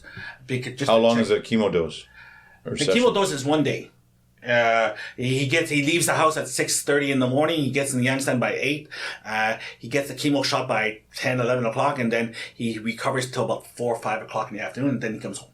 What is that like? Can he play on a phone or watch some TV or something while he's doing that, or is he just completely... Chemo's just a drip pen. Yeah, drip pen, but the chemo itself, like after he takes the chemo, he's not feeling so well. Yeah. So he goes to sleep. He sleeps, and he's usually rough got on a very the body. upset stomach, and he's usually very tired and. That's what I mean. So is it just laying on a bed somewhere, just laying on the bed and just dripping? I've never gone. Like my wife does that. That's her thing. Yeah. Like I try to be the stable source. And that is an angel. And then to do all that. Yeah. Exactly. Sure. And that's that chemo once every 3 months. That's maintenance. That's like in case something pops up, we'll zap it early. Is that the idea? It's more like making sure that it doesn't come back. Okay. Keep killing it. Yeah. Keep killing because my biggest problem now is that by November government funding stops. By November. Next November. This November. This November. Okay. This November. Government stops. Okay. So if he needs more than 3 years, because it was 3 year coverage. Yeah. 30 shots. I think it was like 40 injections and then government stops. Okay. Stops. So if his chemo, if his leukemia is not dead by November, what do we do? Yeah. But that can't be the first case of that. There must be past. No. Okay. No? That's 30. After that... No. I mean, there must be previous families who have gone through this where the leukemia wasn't... enough. So what did they do? I don't know. I have no idea. So you'll have to look into that moving forward. I was thinking going back to Canada and just putting him at the cancer center in Sudbury. Yeah. Because they have cancer center in Sudbury. So on his chemo days, is that something where he's got a lot of anxiety the day before and stress, or he takes it like a trooper. He doesn't complain. He does. I know a few times he's been in pain, so much pain. He says, "Mommy, I want to die now." Oh, that's tough. It's rough to hear, huh? Yeah. That's tough. So, but he gets through it, and then me and him, we share. We do a lot of sharing. We hug each other, and he calls me, I call him, and like we're close. We're close, father and son. My daughter and my older son, they never call me, but my younger son, he calls me every couple of days, and is there outside of the every so often he gets the shots? Is there in between that? Can he lead a pretty normal life? Exactly. He leads a normal life. Goes to school, everything's cool. Until he gets sick. I don't think he's been... You got to think about the timing. 2000, he's in grade 1. 2020, he's in grade 1. Corona hits. His schooling... It's out the window. Yeah. Grade 2. That's a perfect description. Grade 2, he goes into school, he gets corona. He gets cancer, he gets leukemia. And grade 2, grade 3, grade 4, he has never had a normal school year. No, not even that. Even before that, Uchi one, he went to 4 Uchi ones, and then every year he has not had one regular school year in his life. Yeah. Tough resilience. Yeah. That's resilience. It speaks to his character. It's like in kindergarten he went to the apartment kindergarten, and then he went to the elementary school each one, but they were renovating, so they threw him into an old building for a couple months, and then they had a new building that he went through. So by the time he was 7 years old, from walking to grade 1, he had been to already 4 different schools. Yeah. And then grade 1 disappears because of corona, and then grade 2 he gets by July he gets his leukemia, so he hasn't had a school year. He hasn't had a school year. On a day-to-day basis, how does it? He's sick a lot. Like I don't think he's been to school for 1 whole month every day, because every week or every second week he's sick. He's tired, or he has a cold, or he can't go to school when he has a cold because he's too weak. His leukemia, his medicines is going. He has to stay home and isolate. So is it up to your wife to supplement the schoolwork, or is exactly. that's the beauty of it. Yeah, it's the beauty of life. Yeah. Corona hit, so everybody has to go homeschooling through the TV set, and so. Well, they had a good. I think balanced kind of like double approach system, right? Yeah, where you could but especially with Corona, when all the kids had to be at home because of Corona, all the kids studied from TV. Yeah. That's what he's doing. He has TV, and then the school provided him with a tablet, so he does his work on the tablet. Perfect. And he's graduating. He's still he hasn't missed a beat. Perfect. In schoolwork, he's in grade 4. He's doing well. He's done everything well. That's awesome. He has a lot to beat. And it's one less. With technology these days, that's one less stress for everyone in the situation. A long time ago, they said that kids with leukemia were stupid. Not they were stupid. They were missing too much schooling. Didn't have enough chance. Yeah. But here, with the TV, with the laptop, and everything else, he's keeping up. He's like, mommy teaches him. Mommy academically, culturally, everything. Yeah. He's fine. Yeah. So day to day, he just takes a pill or a few pills every day. Every day. What is it like? You say he's sick and missed school here and there and stuff. No, every week. But what is it like for the support from the school and the teachers? How do they manage or deal with a situation like that? Here in Korea, the elementary school system is not very structured in terms of tests. They give you studies, they want you to study and everything else, but they don't give you marks. Like, there's no real report card or anything else. Yeah. They say, oh, he's doing fine, he's doing good, he's doing very well. As long as he keeps up with the work, not a problem. The teachers, they know he's studying at home. Their mommy shows them what he's doing on the computer system and everything else, and there's no problem. But I mean, when you like, and I'm not making comparisons, but in the first month or whatever, they have meet the teacher or whatever. Sometimes he meets it 3 months later. But my wife says, "Do you want to come?" I'm like, "Absolutely, I want to go.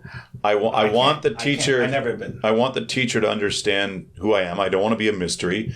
I don't want them. I don't want her to be just the Damuna girl, or I wanted to put a face to it, and to, I think my wife. I mean, she's Korean, but I think there's some things that culturally they can't say maybe, and my wife's a teacher too, so she understands that side of it. But, I ask her to call her Kim Lina, right. Not as soon as they do the Mendigo Gina game, then it's like the joke of the school for a month, and then when someone wants to bug her or whatever, they'll yell that out. And right. But that's why I want to tell the teacher, like, if there's any problems, tell me. We're not a typical family that you teach. We're a little bit different. We don't go to Hagwons, but we're willing to put in the work at home and help out. So I want to go there to make that connection and try and build a relationship a little bit with the teacher, some trust or some rapport. No, but no, I don't necessarily mean for you, but obviously your wife does it. Or she must do the. She does everything. So how does? Because I'm working. I'm driving 25 hours a week, and I'm teaching 40 hours a week. The tour to Ulsan. I'm doing Ulsan every day, twice a day, 3 times a day.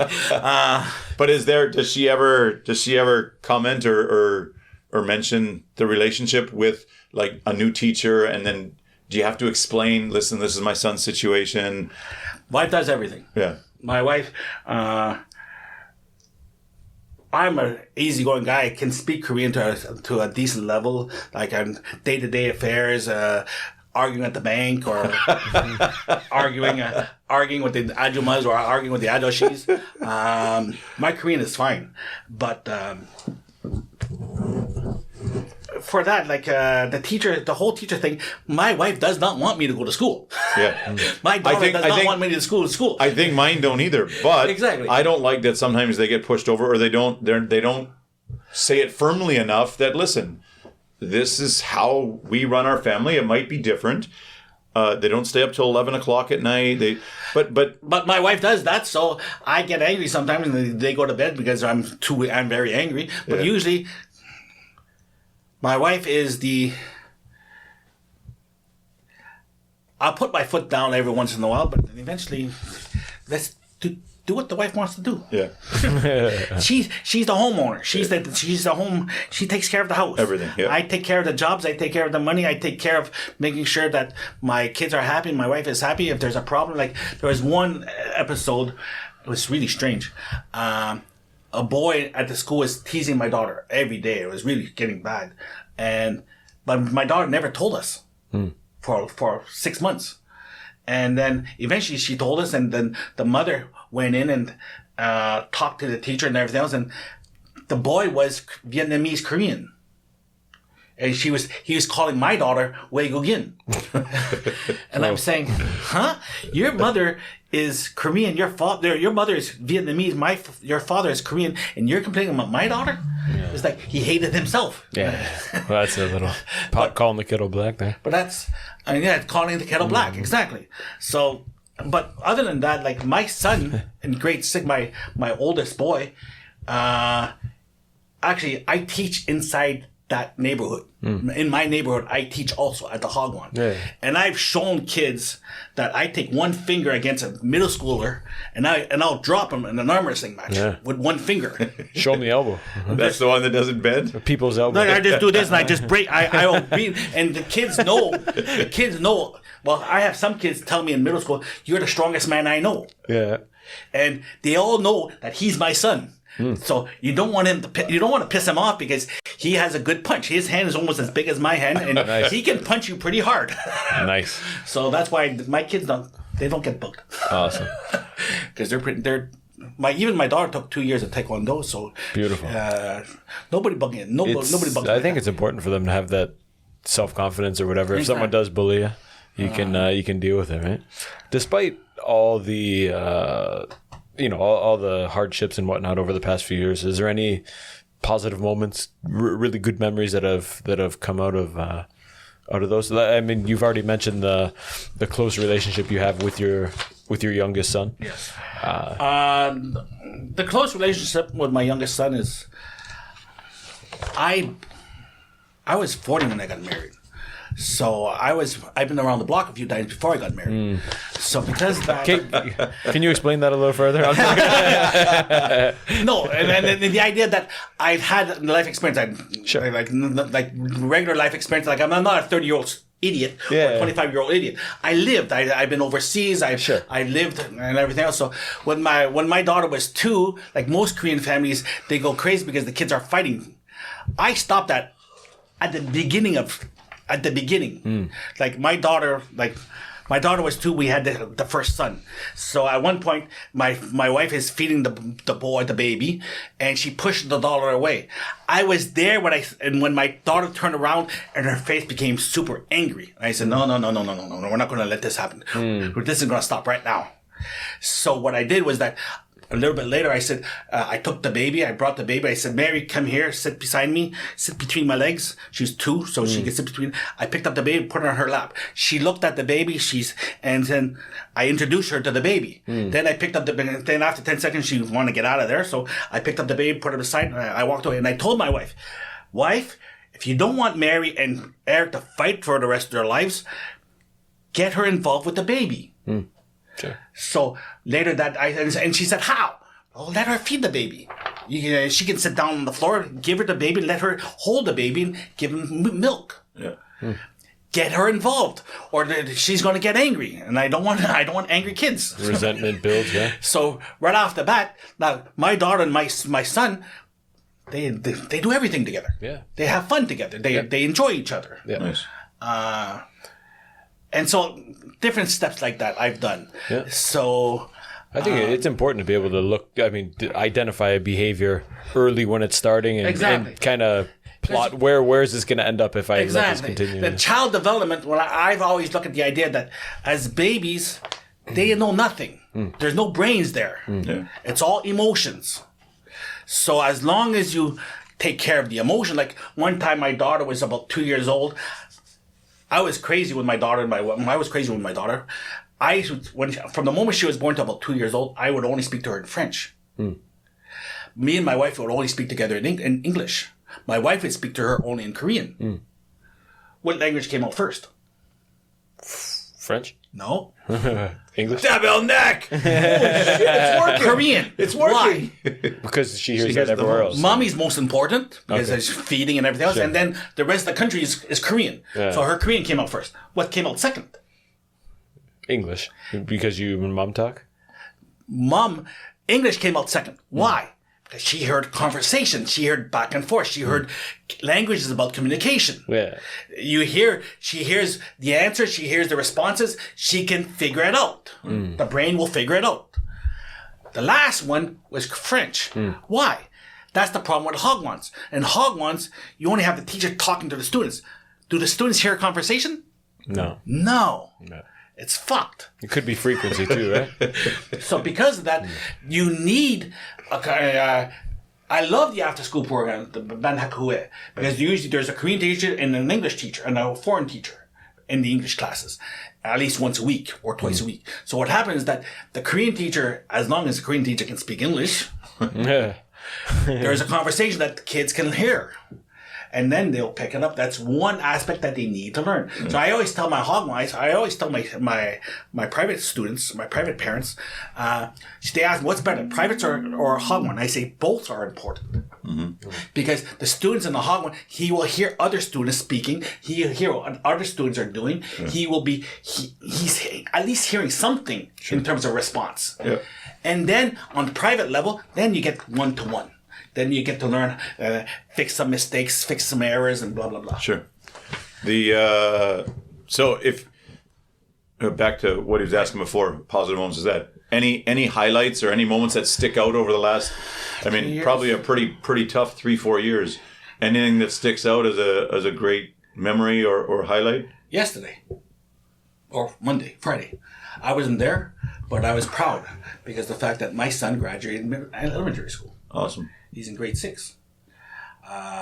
2 years ago, that's probably the first memory. That's the one good thing that happened, and I couldn't celebrate it. But he graduated elementary school. He has diabetes. He has strong sense of he has black belt in Taekwondo. When he got a black belt in Taekwondo, I was proud of him for that. Sure. Even if he has diabetes, he won the gold medal in demonstration sport. Like he's on the MTA demonstration team. Beautiful. So he's working in Taekwondo. So my youngest son, I'm still waiting for it. I have a strong relationship. I have a loving relationship. So we have tightness, but is there something happy about it yet? Yeah. That's just the little things. Just the little things. Spending time together. Hugging him every morning is a good thing. Talking to him on the telephone is a good thing. When he's in the hospital, I call him and I say, "How are you doing?" I'm tired, Daddy. I don't want to sleep. Okay, go to bed. Good night. But that's it. Again, perspective. You cherish those moments. You cherish the little things. That's one thing the Koreans don't do. The Koreans, they just power through the pain, whereas I cherish the little moments. And in that, not taking your head out of the sand and looking up and enjoying where you are and just appreciating. But it's not all about keep their head in the sand. They'll keep powering through. Whereas I say, hey, he's still here. I'm still hugging him. We're still playing together. Does Luke have anything that makes him happy? Does he have any hobbies, or does he do anything, a special TV show or a YouTuber or something that really makes him happy? He quit Taekwondo because he loved Taekwondo, but he realized with his diabetes, with leukemia, he has a needle in his shoulder. He has a system in his shoulder that when he goes to the hospital, they just plug it in. They just plug it in. So he had to quit Taekwondo, and he was really good at Taekwondo because he was strong. He was like his brother. No, he's stronger than his brother. Oh, and before leukemia, he's like me. He's stockier. French Canadian. His brother is a little bit taller, a little bit thinner, but he has shoulders. He has good shoulders, but he's a little bit thinner. My youngest son's chest is bigger. So he was really like me. So he was really strong. But with leukemia, he had to quit that. So he likes my S22 Ultra has about 250 games on it. He likes playing on my games because Mommy has a block. He can only play 1 hour on his telephone. Okay. And 1 hour for a kid on the telephone per day is like just warming up. He's just not even warming up. It's like it's just gone. It's like it's gone. So they play. He loves telephone games.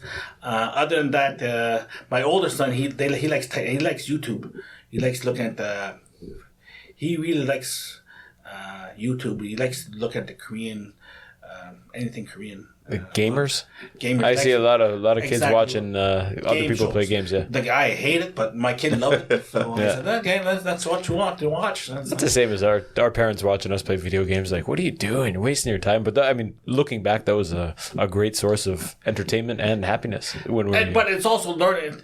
Game, like I love games. I play games. My favorite game is a math game. I'm sorry, but games is about learning about rules, you got to stay within the rules. Yeah, and that's an important aspect in life. Sure. So I will let my kids play as much of. Mommy said, rah, rah, rah. But I say, just play. You got 20 minutes. Mommy's not looking. Play games for 20 minutes. No problem. Following the rules. It's like staying in the lines on the. Or they're doing anything, just following the rules of the game. Yeah, whatever game it is, just follow the rules. There are certain rules that you have to learn. You sound like my wife.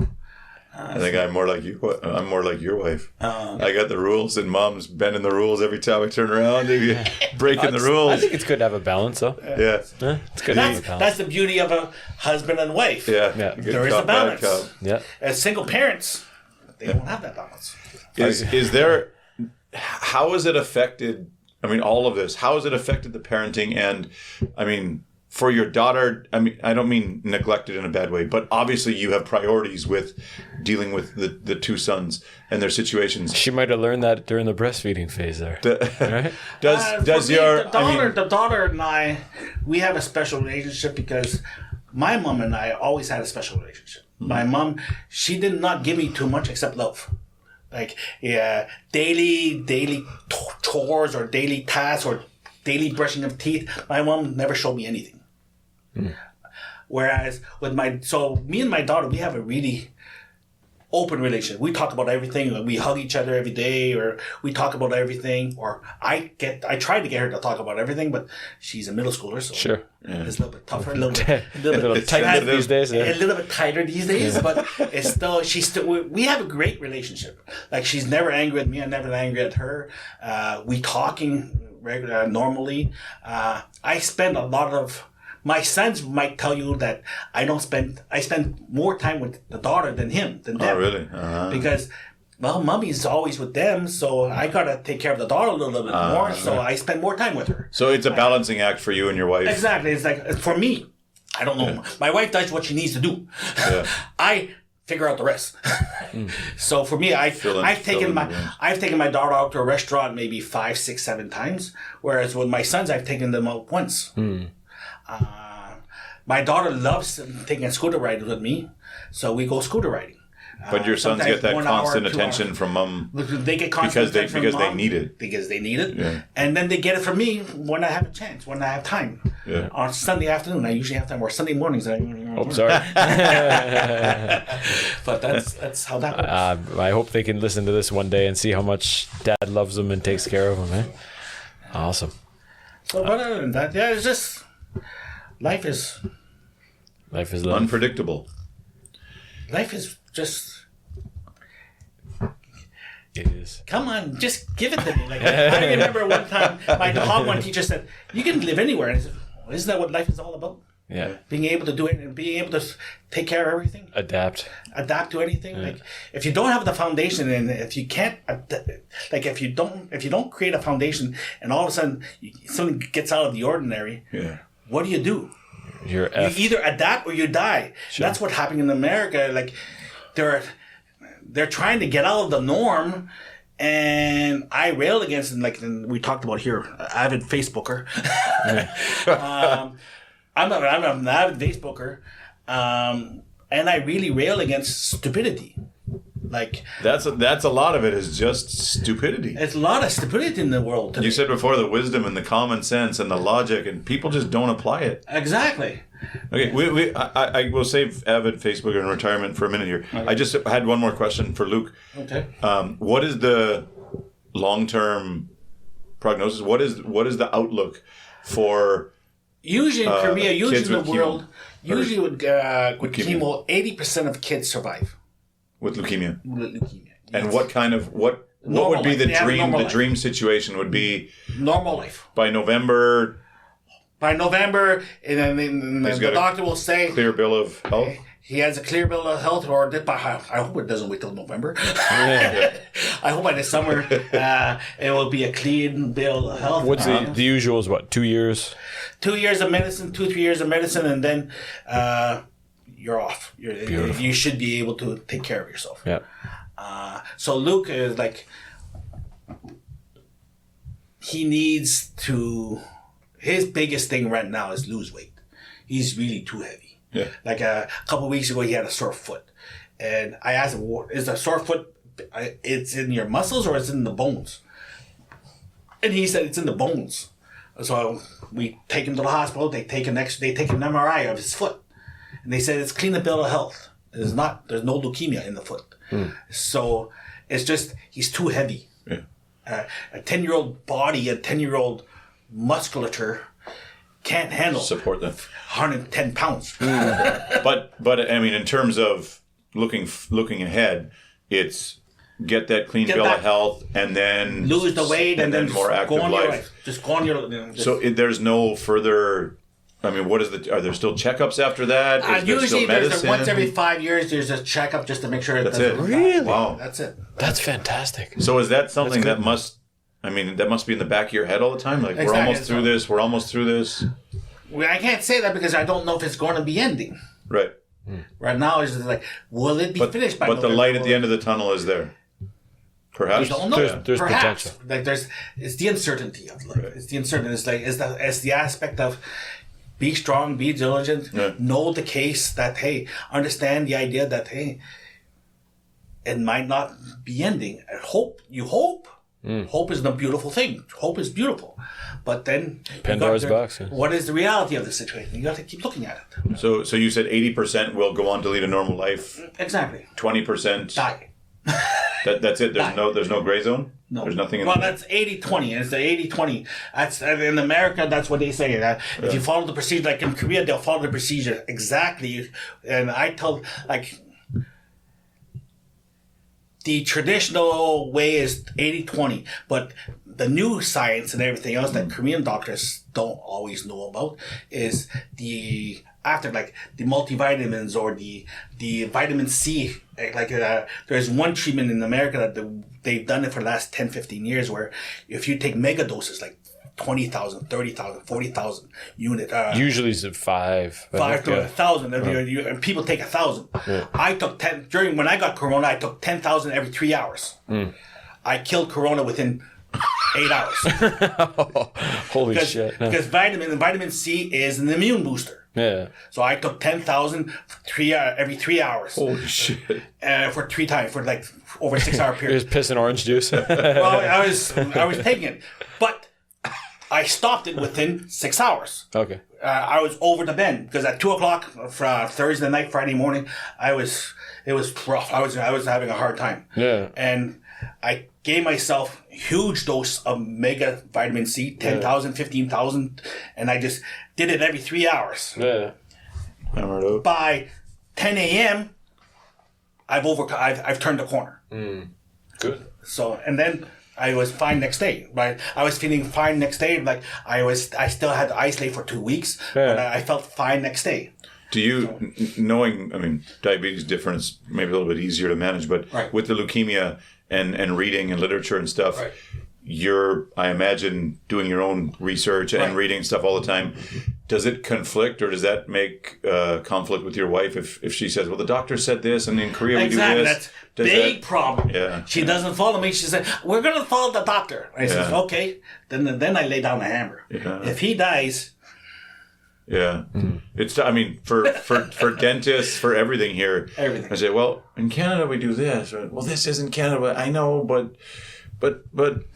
This is Korea. Yeah. She's the mother. She has to put up with it. Yeah. So I say, I show her the literature. I'll translate it into Korean.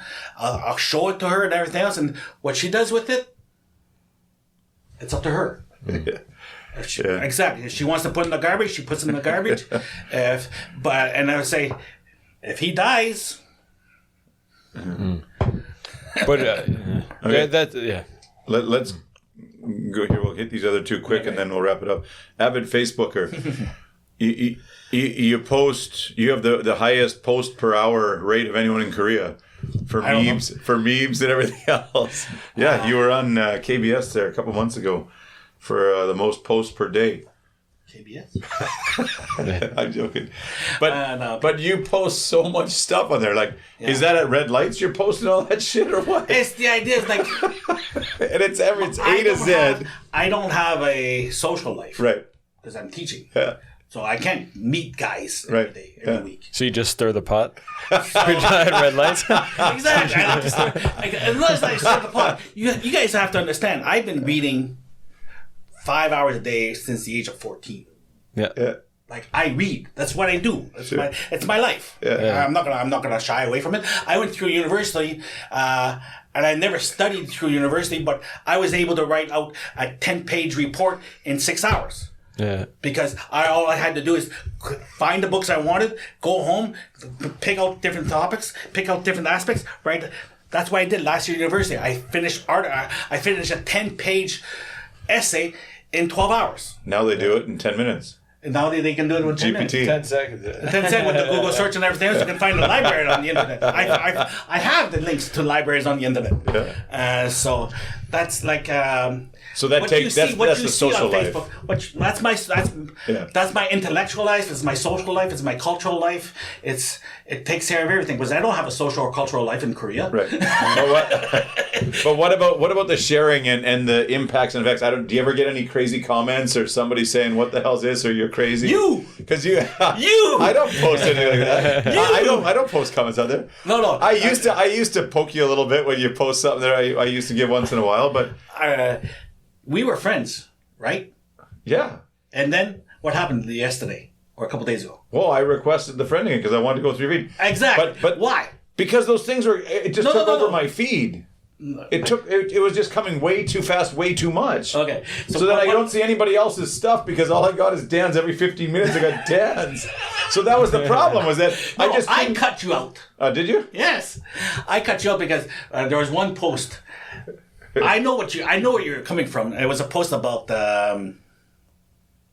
you posted a ha on my reply to a question to a meme because I didn't understand what he was talking about. So you posted a ha and I said, okay, you're mean. You're thinking about this. Hey, that's social media. You don't know what people are thinking. You're pissing me off, buddy. Click, you're gone. I don't remember what happened. I just know, holy shit, man, the things were just nonstop. So, but now when I looked through yours yesterday or today, I was like, well, I kind of miss these, man. There's a lot of funny and controversial stuff on here. I like exactly. It challenges the regular thinking. But you don't necessarily believe all the stuff you posted. It's a lot just to stimulate conversation. What I post is it's a conversation starter for whoever wants to converse on a respectful level. Okay. If you want to converse, and when I look, go for it. I post everything because I see a bit of truth in everything. Sure. And from there, let's talk. Sure. No problem. I don't mind. You see how that could be misconstrued by some people. Exactly. This is what I believe. Trump. It doesn't mean that I agree with everything he's done. Sure. But and that's where people need a filter, and some people lack that filter now. Some people don't realize that. Yeah, I post a lot of stuff, and I rail against trans people. But I have a female friend who calls herself Andrew. Yeah. But did she get the second dose? What happened was that she had her some reason she has a medical conditions. Yeah. She has a real medical condition. Am I going to hate her because she's a man, not because she feels like a man because of a true medical condition? Sure. No, of course not. But if you cut off a guy's balls because he feels like he's a woman, well, forget it. I'm not. You're castrating a boy because of a feeling. Sure. Does that make sense? Not to me. We don't have to go too deep into these, but just balls deep. When I got back on there, when I got accepted, when I got accepted there back into the meme club that you run, meme club, jeez. I started looking. I was like, yeah, like these are the I call my dad, right? Okay. When I needed I can talk to him and my dad, but the rest. And if you go out, like you say, you don't have a social life, but you go out and it's hey, one beer, and then the conversation's stupid. Like you can't have intellectual conversation. It's just not. People aren't going out for that. I'm looking to be stimulated. But I call my dad, but when I look at all the stuff you post on there, I'm like, yeah, these are interesting, and I love to talk and debate and discuss these kind of things because it's interesting. But I don't want to say I like a safe environment, but it is nice to have a few people that you can bounce ideas off. Because not all my ideas are. When being exposed to social media, you get opinions from every side, right? And sometimes it's only through conversation that you come to the conclusion. I think doing that publicly sometimes or with people you're not so close with can be really dangerous. People might get the wrong idea, or you might not be fully at the end of your thought process or development. Yeah. It's just that's why with Facebook, it's good that it's Facebook. If I'm meeting you in public and if I'm meeting you in person and we're talking, all of a sudden you go out on a tangent and I'm going to punch in the mouth. Yeah. You can't do that. Yeah. You explain yourself. Like I haven't. My language IQ is through the roof. I can explain myself. I can talk about anything. Yeah. I can explain myself on at any level. I've taught vice president. I've taught vice president of Samsung making $200 an hour. Yeah. I talked to 3-year-old girls at $30 an hour. Yeah. It's like I can do. Sure. Talking. Sure. Life is talking. Life is Communication. That's it. That's all it is. Sure. You mentioned If you get angry with me, talk about it. Why are you angry? Sure. And then I'll explain myself. No problem. That's it. And that's the other one. Lots of people have all these hot takes, but nobody has any justification, reason. Exactly. And that's the whole thing is you got to be able to back up what you say. And if you can, then we can have a civil conversation. Exactly. But you can't just be throwing all these headlines and hotlines and whatever out there. It's just bullshit. But every headline and hotline and everything else that I throw out there, I have a back. I can back it up. Yeah. I can definitely back it up. And open for discussion. And open for discussion. I'm always open for discussion. As long as you're respectful. If you're not respectful, Delete you. Yeah. Nate. You're Son of a bitch. Like I've lost cousins. Like I had a cousin in Canada. I loved him. He's a great guy and everything else, and he's fun loving and everything else. But he just hated me, so he deleted me. And I said, "Why can't you just talk to me?" Yeah. It's just That's Corona really divided some families, didn't it? During that time, that was quite. Even today, he still hasn't gotten that. He doesn't want to talk to me anymore. Actually, it was super funny because in 2016, in November of 2016, or before Trump was elected, I really wanted Carson. Carson, I thought was the better man. But when Carson dropped out and he went to Trump, I said, okay, let's listen to Trump. And then he started to talk about many different things that I have a background in it because I've read all my life. I've studied American history. I studied American sociology. I know American religious history.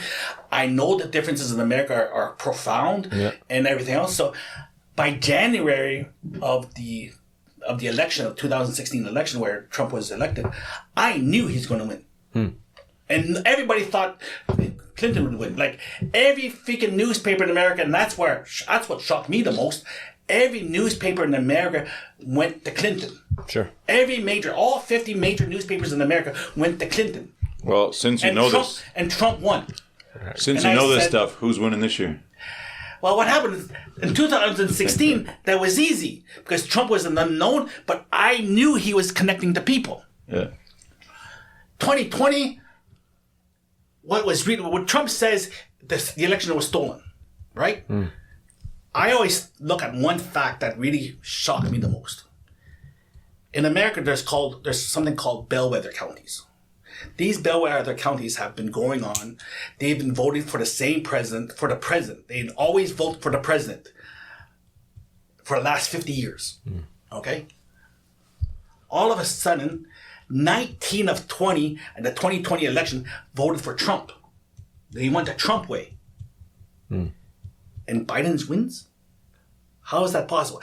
For 50 years, they voted for the president. Whatever president come in, be it Reagan or whoever, Clinton, whoever, they've always voted for the president.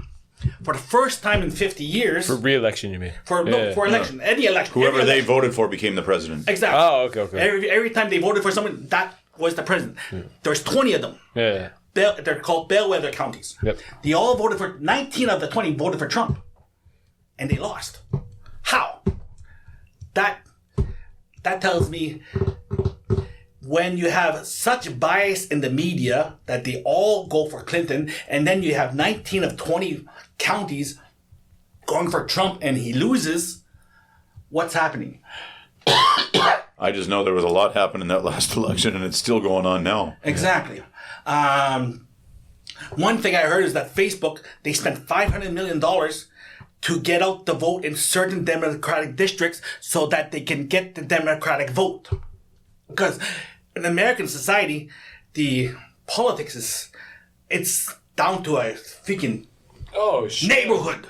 They know exactly what you're going to vote to the neighborhood practically. Oh, and is that called gerrymandering? when they redraw the lines. Yeah. When they redraw the lines in the neighborhoods. Mugadong is now part of Jungu, and that'll give us the next election because we'll get the extra 50,000 people. There you go.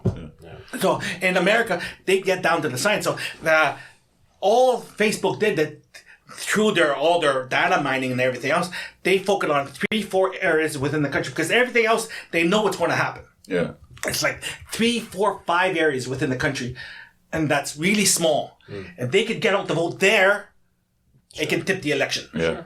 And that's what happened. Yeah. So the Republicans... Wasn't Soccer Moms? I remember watching some on Soccer Moms. All kinds of different stuff. There's another one with hotel owners maybe too. That if they can flip the Indian hotel owner big unions or demographic. Yeah. Iron workers, steel workers. Okay, last one. 55. Not old, not young. Not old. Perspective. Retirement. Or where do you see yourself in 15, 20 years? Assuming the kids grow up and whatever, go to university, where do you see spending your life 15 years later?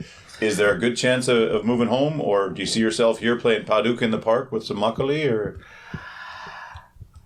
trading in a scooter for a bike? I never had a pension. I'm not going to have a pension. Doing what I do now. But there's a limit, no? No. There's no limit. No limit? No limit. No. You're going to be setting the Guinness record for Ulsan here? I'm going to be setting the Guinness record for Ulsan for teaching. Like, I love teaching. Yeah. Like, with my language skills and everything else, like, I've had hog ones. I have 3 hog ones right now. And I've taught them for 3 years each, or 1 to 2 or 3 years. And they all love me because I can explain myself. I can teach. My favorite book that I'm teaching right now for kids, like, it's amazing. English education in Korea. And it knows that in the last 25 years. 25 years ago, I had Seoul National University students who could barely string a sentence together. Yeah. Today, I have a 6-year-old who I'm arguing with. Yeah. Because of the fact that she's going to English UT1. And I have this 6-year-old boy. I'm shocked at how much he knows in English and how he can answer questions and using precise language and everything else. Yeah. So I teach Cornerstone. This is an American textbook. Yeah. And I'm teaching this to 6-year-old kids. And I can explain it to them, even if some of them are very high level, some of them are lower level. I still explain it to them, and they're still learning. They're still improving. They're starting to talk in English at least starting to form their own sentences. Yeah. So the passion's there for teaching. The passion's there for teaching. What if they stop? What if they stop liking you, or they stop wanting you? At some point, it's going to say... Go on to somebody else. Who are the oldest guys right now? Probably Jeffy, Kevin, Dan, Kevin, Pope, Gauthier, and Jeff are probably the oldest. Al? Yeah. Probably the oldest guys going. That's me.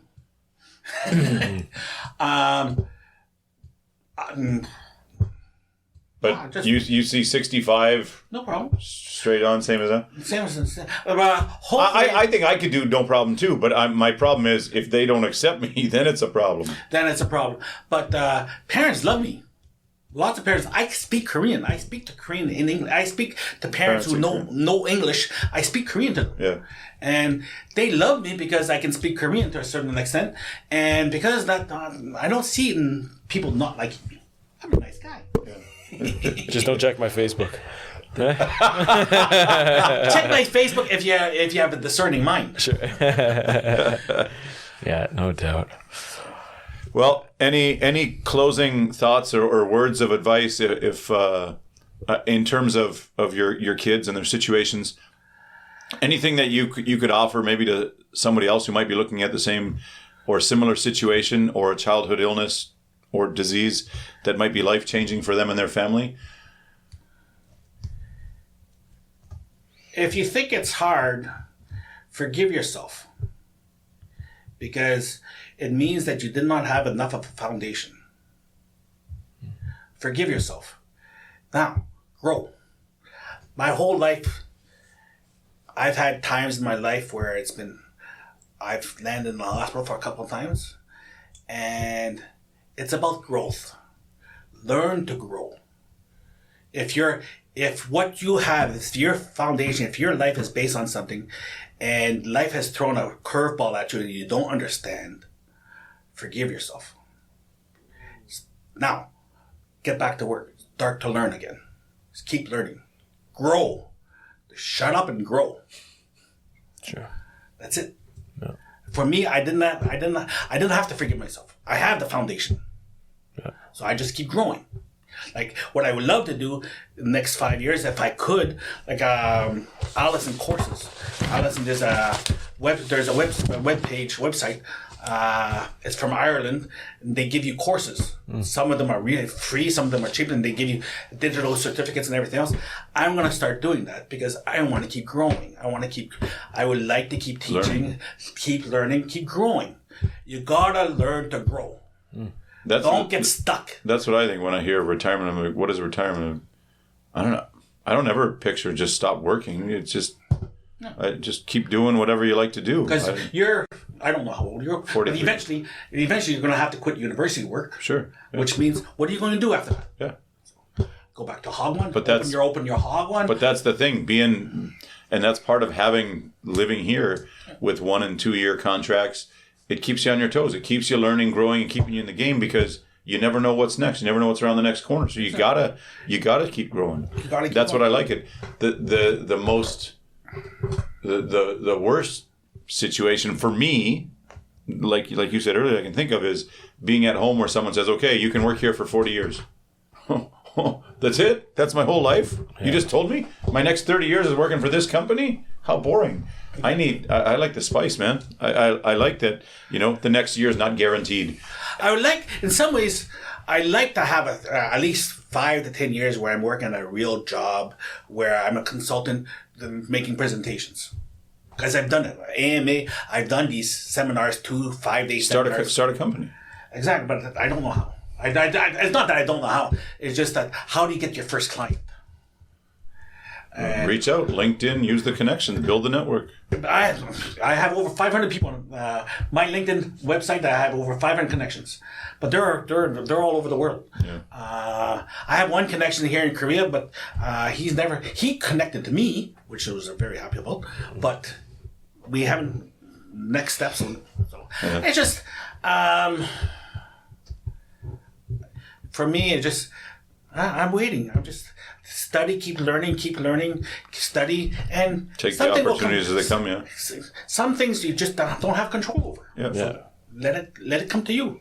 Some things are in. You prepare strike when the iron's hot. Exactly. Yeah. So I'm making, and during Corona crisis, I was making $1,000 a month. Now I make about $4,000 to $5,000 a month. Beautiful. So just cool, man. Go as you go. Cool. Awesome. Anyways, dude, thanks for making the trip in. Your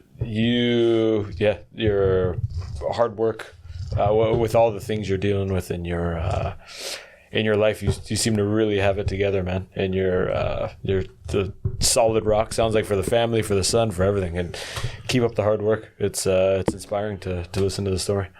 Yeah, and again, perspective for us with young kids, and The little challenges we have are nothing compared to what you face, and that's it. Just having perspective, and this is our social life because we don't go out much either. Right. And but having these conversations is I think I crave these kind of conversations, and I did the podcast, and I've done the consulting work, and I've done the 50 hours a week or the 40 hours a week of work, and then 20 hours a week of driving, or 25 hours a week, 30 hours a week of driving. Yeah.